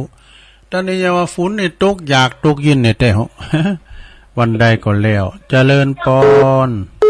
เขาจะสั่งจ้าดูยายพรร้องบัวแดงเนาะสันกำแพงเชียงใหม่ฟังชัดเจนดีเนาะยายพรฟังไปติ๊กนะฟังไปติ๊กก็เดี๋ยวก็ฟังพระครูแถมวันนี้วันเสาร์นี่อาจารย์นิคมเนอะอาจารย์นิคมอาจารย์นิคมปุ้นทำเสียงธรรมจากวัดจันทร์นะวันเสาร์เจริญปอนที่แล้วโหที่แล้วไหมเข้ามาใหม่เจริญปอนไม่สาครับตัวลุงที่ตามฟังอยู่นี่สัตว์ยินดีครับนี่กับมอนที่เขาตั้งแต่ชุดจะห้องมาครับปอนนั้นเนาะวันนั้นประเสริฐครับฟังเราตอนได้บริเสียงนั้นจุนที่อยู่ได้เขาฟังนั่งทุกคนมันใจเลยเห็นหน้าอยู่ครับโน่กำลังใจตัวลุงนะครับตัวลุงได้อยู่ยินเป็นสุขในวันนี้เนี่ยไปโลกโปร่งใสเกี่ยวกับของอุตสาหกรรมอะไรต่างๆนี่ของตัวลุงได้หักสายฝ่าปีนี้ครับขอบคุณพุทธฝ่าพุทธฝนดีครับโน่ขอบคุณบนนั้นนางๆเด้อครับกลับไว้สายครับนี่รู้ตัวอันนี้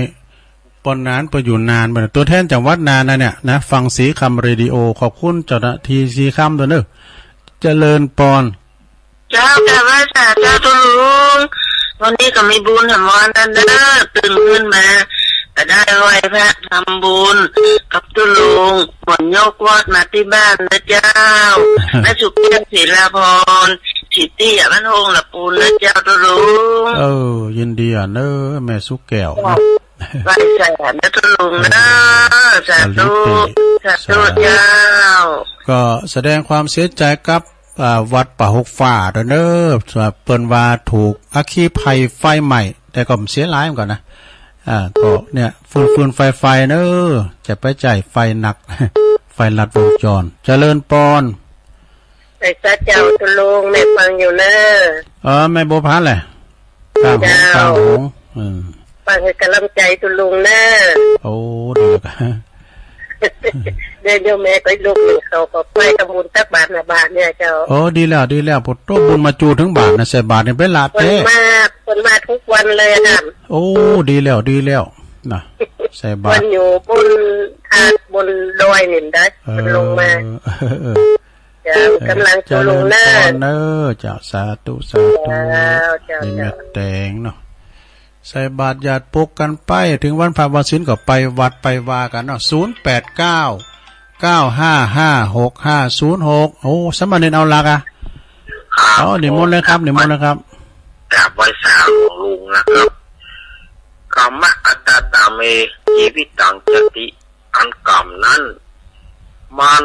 ทำอันใดไว้มาก็ย่อมที่จะปะด้วยบุพกรรมทั้งหลายเพราะว่าจะเป็นกรรมให้หรือดีก็ต้นก็ถือว่ากรรมดีให้ก็ถือว่ากรรมให้ทุกอย่างนั้นมันขึ้นอยู่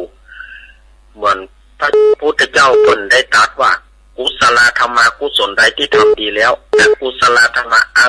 อกุศลอะไรที่ทำมาแล้วเป็นกรรมของฝ่ายของมันแต่ละอัตตาแต่ละบุคคลนะครับวันนี้ก็ฝากไว้ได้อีนะครับผม ขอบคุณหลายๆเด้อโอ้ไปนอนในการเด้อไปนอนในการเด้อผมโตอันนี้เป็นมาทบทวนเรื่องกรรมนะซะนะกรรมมุนาวัตติโลโกท่านพระอาจารย์เน้นหลักเนอะลืมประกาศไปเปิ้นสั่งศาลาเนี่ยพระจะไปหอมบุญกับเปิ้นก็เจิญได้เปิ้นสั่งศาลานะที่วัดสันเมืองเนาะไปแจ้งความจำนงที่ฟ้ามันก็ได้เนอะนะเจริญปอนไหวสาธุลุงคุณถาโบกก้างเนาะไปโบราณเพิ่นสั่งมาบัดโบกก้างไปกันยังเนอว่ะอ๋อจดน้อยว่ะได้กันแม่บ้านจำปาอิ่มเจ้าอันกับตะวงบนนะข้าเจ้าถึงเดี๋ยวไปเนอแม่โบราณจำปาอิ่ม1 คันเจ้าไหวสาธุลุงเนออยู่ดีมีสุขนะธุลุงเนอจะ1 คันอันนี้บกก้างสันกำแพงนะแม่โบราณจำปาอิ่มจะได้แจ้งให้ท่านพระครูนะแม่อันนั้นด้วยเนาะแม่จันติบแสงทองเจริญปอนภาษาเจ้าจะลุงแม่เป็นว่าไปเลยเจ้าแสงไฟสว่างตาแสงธรรมะสว่างใจสว่างตาได้แสงไฟสว่างใจได้แสงธรรมเจ้าฟังชัดเจนนี่ก็จะที่ลุงเด้อที่ลุงบุตรดาก็เดินทางไปไว้ที่ลุงยินดีหลายๆนี่แม่เป็นเด้อสาธุประดังขจรพอใจตัวตาจ้างแม่โบคำเขานะเจริญปอนราชการเจ้าฟังเลยเจ้าแม่สุกแก้วอันนี้สีโพธารามเด้อเนาะฟังเจ้าแล้วบ่เจ้าฟังว่ากันมาแล้วเจ้าดีกะขอบคุณหลายๆเด้อสำหรับปีเนาะอย่างนึงเจ้านมัสการเจ้าไปตามปีนั้นพึ่งโดยฟังกันอยู่ก่อแต่ปนั้นสายยันนี่เพิ่นฟังตลอดเด้อนักปราชญ์นะปนั้นสายยันจากสารปีอย่างหนึ่งนะทางสารปีก็ฟังกันหลายพจน์พระแม่บุญโดนบุญเลยเนี่ยปากก้องนะแม่ติ๋มเขาเนี่ยแม่บุญโดนฟ้อนดับประดังปะคูโอนเลยเนอปะคูโอนเจริญปอนไหวสาเจ้าแม่อุ้ยน้องไงนี่แม่ลงเนื้อเจ้าแม่ยังแม่ประมวลเจ้าแม่ประมวลนี่เนาะกดมันจังหวัดต้านน่ะฟังตลอดล่ะอยู่บ้านยังไหมแม่อยู่บ้านยังอยู่บ้านลงเนื้อวัดศรีมุกเมืองกับวัดป่าสุทธิยานมันมี2 วัดเนาะลงเนื้อเนาะสัทธาธรรมยุทธมาตั้งซ้ายวัดเจดีย์ลงวัดป่าดาราพิลมเนี่ยลงเนื้อนี่อยู่อำเภออย่างดอยสะเก็ดอำเภอดอยสะเก็ดเจ้ามันจะอยู่อันซุปเปอร์พาตั้งเนื้อและตั้งซุปเปอร์ตั้งไตนี้เป็นลงไตลงไต่ลงเนื้อก็บ้านเกิดของครูบาศรีหมื่นป่ะลงไต่ก็ได้อันนั้นลงไต่กับอันนี้อันที่ปีนั้นเจ้าวันเดี๋ยวนี้พักครูมันอยู่ปีหยังบ้านอันครูบาศรีหมื่นไปอยู่ปุ้นเวียงป่าเป่าสันกูท่องปุ้นปีโคศกนี่ลงเนื้อตั้งเมื่อคืนไม่โกงเจ้าแม่เป็นลื่อเนาะเจ้าเป็นลื่อลื่อกับยองเป็นพี่น้องกันเจ้ายินดีฟังตลอดมันกดบัดต้านยินดีก็แม่ประมวลเนอลงเนื้อเป็นธรรมะเป็นนักในท่านลุงมันตัวลุงเนาะฟังโมดีมีปฏิสนใจแม่ฟังตลอดขอบคุณหลายๆเนอโทรมาครั้งแรกเนาะยินดีแม่ประมวลเจ้าสาธุโทลงเนื้อมาแล้วนะแล้วก็พี่น้องตั้งปูนนำดูเจริญปอนครับขอกราบเต็มใจไว้สารและเมตตาธรรมท่านเจ้านะครับแต่ความเคารพมาแล้วปนั้นสายันครับถวายกำลังใจท่านเจ้าเตเนอร์ท่านพระเจ้าที่โทรมาเป็นญาติธรรมท่านเจ้ามันเพียงน้อยนิดนะที่ฟังนั่นนะท่านเจ้านักนะครับแต่ว่าถึงบัดฟังแต่ว่าบ่ได้โทรมีหน้ากับตั้งบ้านนี่ก็หลายครับแล้วบ้านอื่นเนี่ยผมว่าที่โทรนี่มันจะมีสัก10%นะจาก 100% นะครับนอกนั้นนี่จะฟังอย่างเดียวฟังครับก็เป็นคนเข้าคนแก่ส่วนมากเพื่อก็ลูกเจ้าท่านพระคุณเจ้าฟังนะฟังครับเพื่อก็ม่วนอกม่วนใจเพื่อนอย่างท่านเจ้าว่านะบางทีเพื่อนก็บ่ได้ไปวัดไปวามไปยากลำบากยิ่งบ่เดียวลูกหลานไปทำการทำงานว่าท่านเจ้ามันก็ไปส่งรถก่อนนักแต่ก่อนเพิ่นเดินกันไปวัดอย่างบ้านผมในถนนหนทางเกิดมุด วัดอยู่ตั้งกลางกับคนเฒ่าก็ข้ามยากครับก็ได้น้ำทำคำสอนที่ท่านเจ้าได้อธิบายมาโอ้ดีมากๆเลยครับผมฟังผมยังโอ้เป็นสิ่งที่นำมาใจเกิดประโยชน์โสติผลนักอันทำของพระเจ้าที่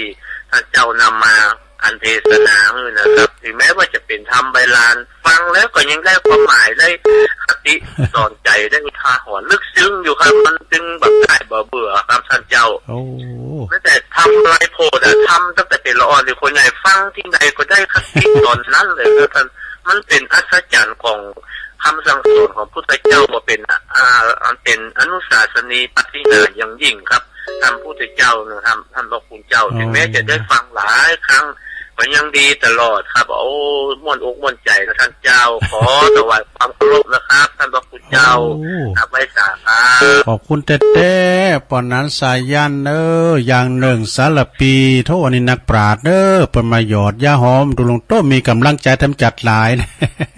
สืบชะตานะบอกว่าสืบชะตาคุณเต่าเปิ้นฟังนะที่เปิ้นโทรมาใน20%ว่ะนะที่มีที่เปิ้นฟังพลังเป็น100เจริญปอนกล่าวว่าสาก็คือเจ้าตาเจ้าเข้าความบุญของเนอหลวงพ่อมาถ้าได้กำลังใจนี่นะมันฟัง4 คน 5 คนก็จะม่วนใจแล้วเนาะแม่นะครับถ้าฟังกันเป็น100เป็นพันสัมปโรมันมาทุกอย่างเนาะแต่ก็ฝนตกแล้วครับแต่ว่าไม่ฝนครับปดโถธรรมโมสังโฆนี่เป็น2 ชั่วโมงวุ่นตั้งแต่2 โมงฝ่ายแล้วฝนตกน้ำไหลลงเรื่อยๆประเดี๋ยวนี้ก็แปลกับเซต3 ด้านแล้วแล้ววันที่6นี่ครบ3 เดือนก็จะแล้วจะจอดจะรอจะถึงละก็แปลงแก้วแล้วตุลุงเตะไฟก็ฟังผมก็ฟังนี่ลูกก็ทำว่าสวดมนต์เจ้าหน่อยเมื่อกี้ตั้งลงเหนือไทยแม่นายก้าแม่อย่างก็ดีเลยอุ้ยแม่ประมวลอ่ะโลกะนี่ทำคนเตียนวันนั้นที่ว่าจะไปปาการที่วัดรังสรรค์สารคามน่ะก็เลยจื่อมันไปพูดได้ไปเกลือเป็นนะคือเตือนหากันอยู่คือได้เคยได้คารวะหลวงพ่อเจ้าคณะเพื่อใหม่เนาะไว้สาเข้าไว้สาขอบคุณหลวงพ่อมานิดหลวงพ่อมานิดถามว่าโรสำนักสงฆ์ห้อมบุญเนาะเอาทำสายนะสายสุดท้ายเนาะเด็กสาวสายพอดีเจริญปอนใส่แค่จะลงแม่วันบันกอกเนอะโอ้ก็จะต้องหาว่าแม่วันอ่ะแม่วันบันกอกโอ้ฟังแต่เมื่อเราทำเพลงออกกับวันคืนนี่นอนไปแล้วดีกะฟังเพลงกันเนาะขัดได้ยินตุ้งนั่นเนาะดีแล้วแรงเมื่อออกอยู่6 โมงออกอยู่เนาะโอ้ฝากตั้งไม่เสียมกับฟังอยู่เนาะไม่เสียมตัวกระตูเหมือนกันเลยเป็นละเตะบัตรเป็นละโชคแต่ว่านี่ก็ขอไหว้สาบารมีธรรมหลวงพ่อท่านพระครูศรัทธาพิมลรักษาการเจ้าคณะอำเภอวัดมะกอกเนาะยินดีแม่วันนักๆเวลาเหมือนกันเจริญปอนได้เศร้าสายพอดีสถาญาติโยมนั่นหลายเหมือนกับปนันสายันวาเพราะว่าเปิ้นโทรมาเนี่ย20%นี่ดอกก็แม่ยายน้อยกาดนัดบ้านดอนโลงแม่จันศรีสุขาแจงโหรินฝางหลวงพ่อกฤษพุทธอุทยานปางโม่เจงดาวหลวงพ่อกฤษไปบิณฑบาตแล้วก็ปนันปั้นอินมาศปอจานมังคณายกทาดอนใจนะวิสาคุ้มตะวันจากแล้วก็แม่บัวพัดกุลลันจากต้นซ่านฝางแม่สายทองตัวแทนพี่น้องหอยการเนาะแม่สีทอนหนองบัวชัยปราการฝนอ่อยฝนตกด้วยยายพรล่องวัวแดงสันกับแป้งเจียงใหม่เพราะนั้นประเสริฐนาน้อยนาแดงจากจังหวัดนานตัวแทนพี่น้องนานแม่สุแก้วศรีลาพรนะแล้วก็แม่บัวพัดกลางหงแม่แดงบุญสามเณรอลักษ์ปัญโยนันนะครับวัดสันเหมิงนะคุณเถ่าโบกก้างแม่บัวลันจำปาอิ่ม1 กันจากโบกก้างสันกำแพงเดี๋ยวจะได้เขียนไล่ไปถึงทันประคูแม่เพนคนสู้ชีวิตจากตาจ้างแม่สุแก้วศรีโพธารามสันละปีเนาะบ้านเดียวกับปนันสายันแม่ประมวลนะลวงเนอดอยสะเก็ดพี่น้องลือเฮานะพี่น้องลือเฮา เพราะนั้นสายยันอย่างเนื่องสารปีเปิ้นก็โทรมาหยอดยาหอมดูโอ้ยใจดีหลวงพ่อมานิดถามว่าโรอันนี้ก็อบไหนก็ติ๊กไม่กำร้อยไหน หลวงพ่อมานิดเนี่ยแม่วันบันกอกดูโอ้ได้สาวสายพอดีเนาะขอบคุณกูเสียงกูสายเนอที่เปิ้นได้โทรกันมาที่เปิ้นได้ฟังกันเนาะวันพัดหนาก็มาฟังดำเนินวันพัดวันเสาร์นะพัดหนาเสาร์หนามาปะกันแถมนะโชคดีมีใจเหมือนกันจุโคนจุตานเนออยู่ดีมีสุขอายุมันควันยืนมีโจมีใจจัตตารุธรรมาวัฏันติอายุวันโนสุขังปะลัง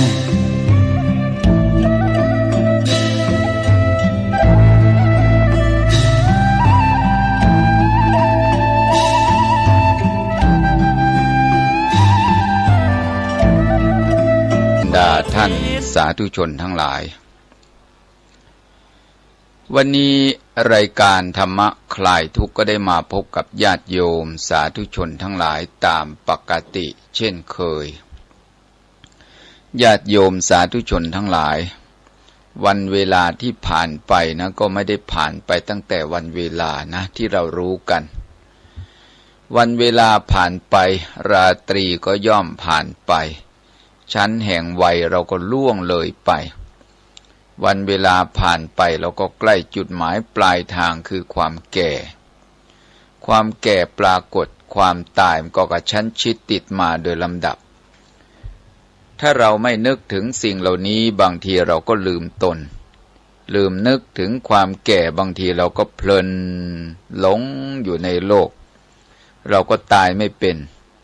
อย่างนี้เวลาใกล้จะถึงจุดหมายปลายทางล้มหมอนนอนเสื่อลุกไม่ขึ้นเดินไม่ไหวจึงจะนึกแสวงหาที่พึ่งกันเพราะฉะนั้นก่อนที่จะได้ฟังพระธรรมวันนี้จะได้นำมาจากในคัมภีร์ขุตกนิกายแห่งพระธรรมบทว่าสัพพัทธะทุกขัสสะสุขขังปะห้านังซึ่งแปลคำไทยก็บอกว่าการละเหตุแห่งทุกข์ได้เป็นสุขในที่ทั้งปวงตัณหาทุกประเภทเหตุทุกโศกแต่ชาวโลกหลงคลั่งอย่างประสงค์จึงเกิดแก่และตายว่ายเวียนวงหลับไหลหลงคงละทมอยู่นมนานละเหตุทุกข์ทิ้งได้ใช้องค์มรรคก็ย่อมจัก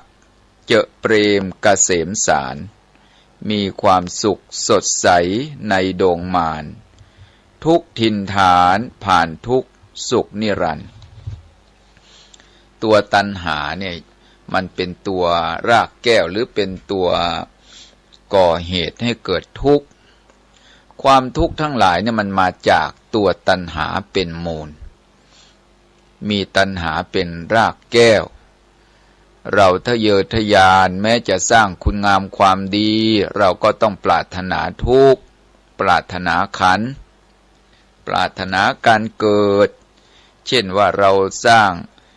คุณงามความดีมีทานเป็นต้นเราก็ปรารถนาว่าสาธุเกิดชาติหน้าเห็นไหมเราปรารถนาการเกิด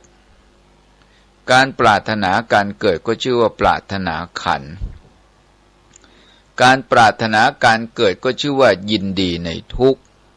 ถามว่าถ้าเรายินดีในทุกข์เราจะหนีทุกข์ได้ไหมหนีไม่ได้หรอกนะการที่จะหนีทุกข์มันก็ต้องเห็นโทษในทุกข์เห็นโทษในขันธ์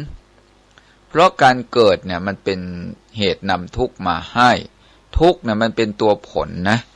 รูปเกิดนามเกิดการเกิดของภพภูมิจะเป็นมนุษย์เป็นเทวดาเป็นพรหมมันเป็นเรื่องของทุกข์ทั้งนั้นแหละเกิดเป็นมนุษย์ก็มีขันธ์ห้ามีรูปมีนามมีรูปมีนามเกิดมันก็ต้องมีแก่มีเจ็บมีตายเกิดเป็นเทวดาก็มีขันธ์ห้าเกิดมีรูปมีนามเมื่อมีเกิดก็ต้องมีตายการเกิดในอบายภูมิเช่นเป็นสัตว์นรกเปรตอสุรกายสัตว์ดิรัจฉานมันก็ขันธ์ห้าเกิดคือรูปเกิดนามเกิดเมื่อขันธ์ห้าเกิดมันก็เป็นทุกข์เกิดมาแล้วก็ต้องแก่แล้วก็ต้องเจ็บแล้วก็ต้องตาย เกิดแก่เจ็บตายมันเป็นกฎสากลเป็นเรื่องของธรรมชาติแต่เราทำคุณงามความดีไม่เห็นโทษของการเกิดปรารถนาการเกิดเนี่ยเราจึงหนีทุกข์ไม่ได้ไอ้ตัวปรารถนาตัวนี้คือตัวตัณหานะท่านสาธุชนความปรารถนาความยินดีในการเกิดมันเป็นเหตุนำทุกข์มาให้พระอริยเจ้าทั้งหลายท่านเห็นโทษในขันธ์เห็นโทษในการเกิดเมื่อปฏิบัติธรรมแล้วท่านจึงปรารถนาเพื่อความพ้นทุกข์จึงปรารถนาการดับเหตุให้เกิดทุกข์ดับตัณหาท่านเห็นโทษในวัฏฏะสงสารในการเวียนว่ายตายเกิด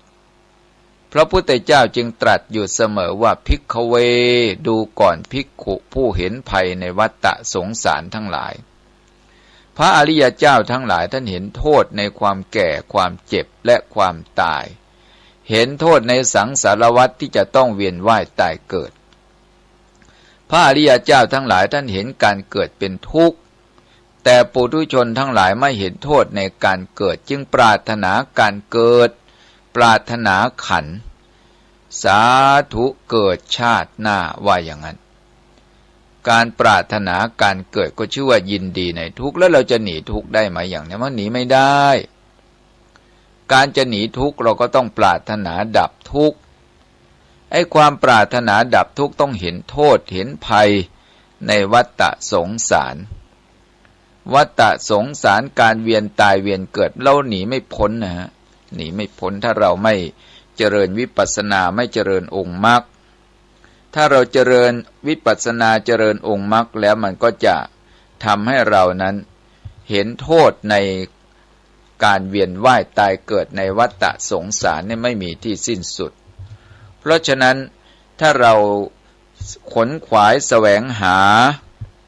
ในสิ่งที่นำมาซึ่งเหตุแห่งความดับทุกข์มันก็เป็นทางที่จะทำให้เรานั้นเข้าถึงความดับทุกข์เป็นที่สุดเรื่องของพระธรรมคำสอนเนี่ยเป็นเรื่องที่เราจะต้องสดับนะต้องสดับตรับฟังเพราะพระธรรมคำสอนน่ะเป็นแนวทางที่จะนำผู้ปฏิบัติออกจากกองทุกข์พระธรรมคำสอนอันพระผู้มีพระภาคเจ้าตรัสไว้ดีแล้วท่านเรียกว่าสวากขาตธรรมสวากขาตธรรมหมายความว่าเป็นพระธรรมที่อันพระผู้มีพระภาคเจ้าตรัสไว้แล้วตรัสไว้ดีแล้วแล้วก็เป็นนิยานิกธรรมเป็นธรรมะที่จะนำผู้ปฏิบัตินั้นออกจากทุกข์ออกจากกองทุกข์ผู้ปฏิบัติและหนีทุกข์ได้จริงคือเข้าถึงความพ้นทุกข์ถ้าเราปฏิบัติแม้จะไม่ถึงความพ้นทุกข์มันก็เป็นสันเลขธรรมแปลว่าธรรมะเป็นเครื่องขัดเกลาถ่ายถอนทำลายบรรเทาออกสิ่งเหล่านี้เพราะฉะนั้นในพระสูตรต่างๆที่ท่านแสดงไว้ก็เป็นไปเพื่อความถ่ายถอนแต่ที่มันไม่ถ่ายไม่ถอนก็เพราะว่าเราไม่เห็นโทษบางทีเราก็ละเลยพระธรรมคำสอนเมื่อเราละเลยพระธรรมคำสอนพระธรรมคำสอนก็อันตรธานบางทีสิ่งอันใดไม่เป็นธรรมไม่เป็นวินัยไม่เป็นคำสอนบางทีเราก็ยัดเยียดเข้าไป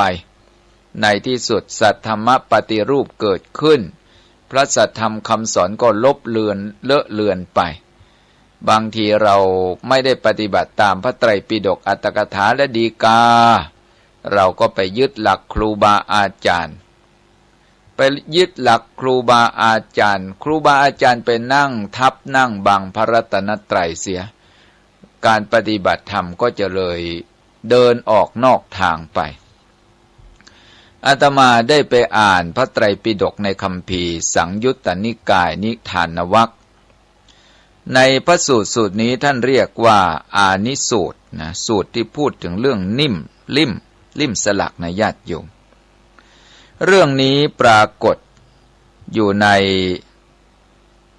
สังยุตตนิกายในสมัยนั้นพระผู้มีพระภาคเจ้านะประทับอยู่ที่วัดพระเชตวันเมืองสาวัตถีแคว้นโกศลพระพุทธเจ้าได้ตรัสแก่ภิกษุทั้งหลายว่าภิกษุทั้งหลายเรื่องเคยมีมาแล้วได้มีตะโพน ชื่อว่าอานกะของพวกกษัตริย์ผู้มีนามว่าทัสสารหะเมื่อตะโพนแตกพวกกษัตริย์ทัสสารหะได้ตอกลิ่มสลักอื่นเข้าไปแซมเข้าไปต่อมาภายหลังไม้โครงเก่าของตะโพนชื่อว่าอานกะก็แตกไปจนเหลือแต่โครงลิ่มฉันใดภิกษุทั้งหลายในอนาคตเมื่อผู้อื่นกล่าวสูตรที่เราตถาคตกล่าวไว้ลึกซึ้งมีเนื้อความอันลึกซึ้งอันเป็นโลกุตรธรรมอันประกอบด้วยความว่างภิกษุทั้งหลายจักไม่ตั้งใจฟังให้ดีไม่เงี่ยโสดฟังไม่เข้าไปตั้งจิตไว้เพื่อรู้ทั่วถึงและไม่ให้ความสำคัญของธรรมว่าควรเรียนควรท่องจำให้ดีให้ขึ้นใจฉันนั้นนี่ถ้าเรามาวิจารณ์กันดูนะก็จะเห็นบทความต่างๆแต่เมื่อผู้อื่นกล่าวสูตรที่ท่านผู้เชี่ยวชาญได้รจนาไว้เป็นบทกวีมีอักษรอันวิจิตรมีพยัญชนะอันวิจิตรอยู่ภายนอกคำว่าอยู่ภายนอกหมายว่าอยู่ภายนอกพระพุทธศาสนาพูดถึงเรื่องฤทธิ์เรื่องอภิญญาเรื่องเดชกันต่างๆนะเป็นสาวกภาสิทธ์เนี่ยคำว่าสาวกภาสิทธ์นี่อันเหล่าสาวกของลัทธินิครนคนใดคนหนึ่งที่มีชื่อเสียงเป็นสาวกผู้ได้ภาสิทธ์ไว้เนี่ยท่านบอกว่าภิกษุเหล่านั้นกลับตั้งใจฟังด้วยดีเงี่ยโสดฟังเข้าไปตั้งจิตไว้เพื่อรู้ทั่วถึงและจักสำคัญธรรมว่าควรเรียนควรท่องจำให้ขึ้นใจฉันใดแต่เมื่อผู้อื่นกล่าวสูตรที่เราตถาคตกล่าวไว้ลึกซึ้งมีเนื้อความอันลึกซึ้งเป็นโลกุตรธรรมประกอบด้วยความว่างก็จักอันตรธานไปก็ฉันนั้นภิกษุทั้งหลายเพราะเหตุนั้นเธอทั้งหลายพึงศึกษาอย่างนี้ว่า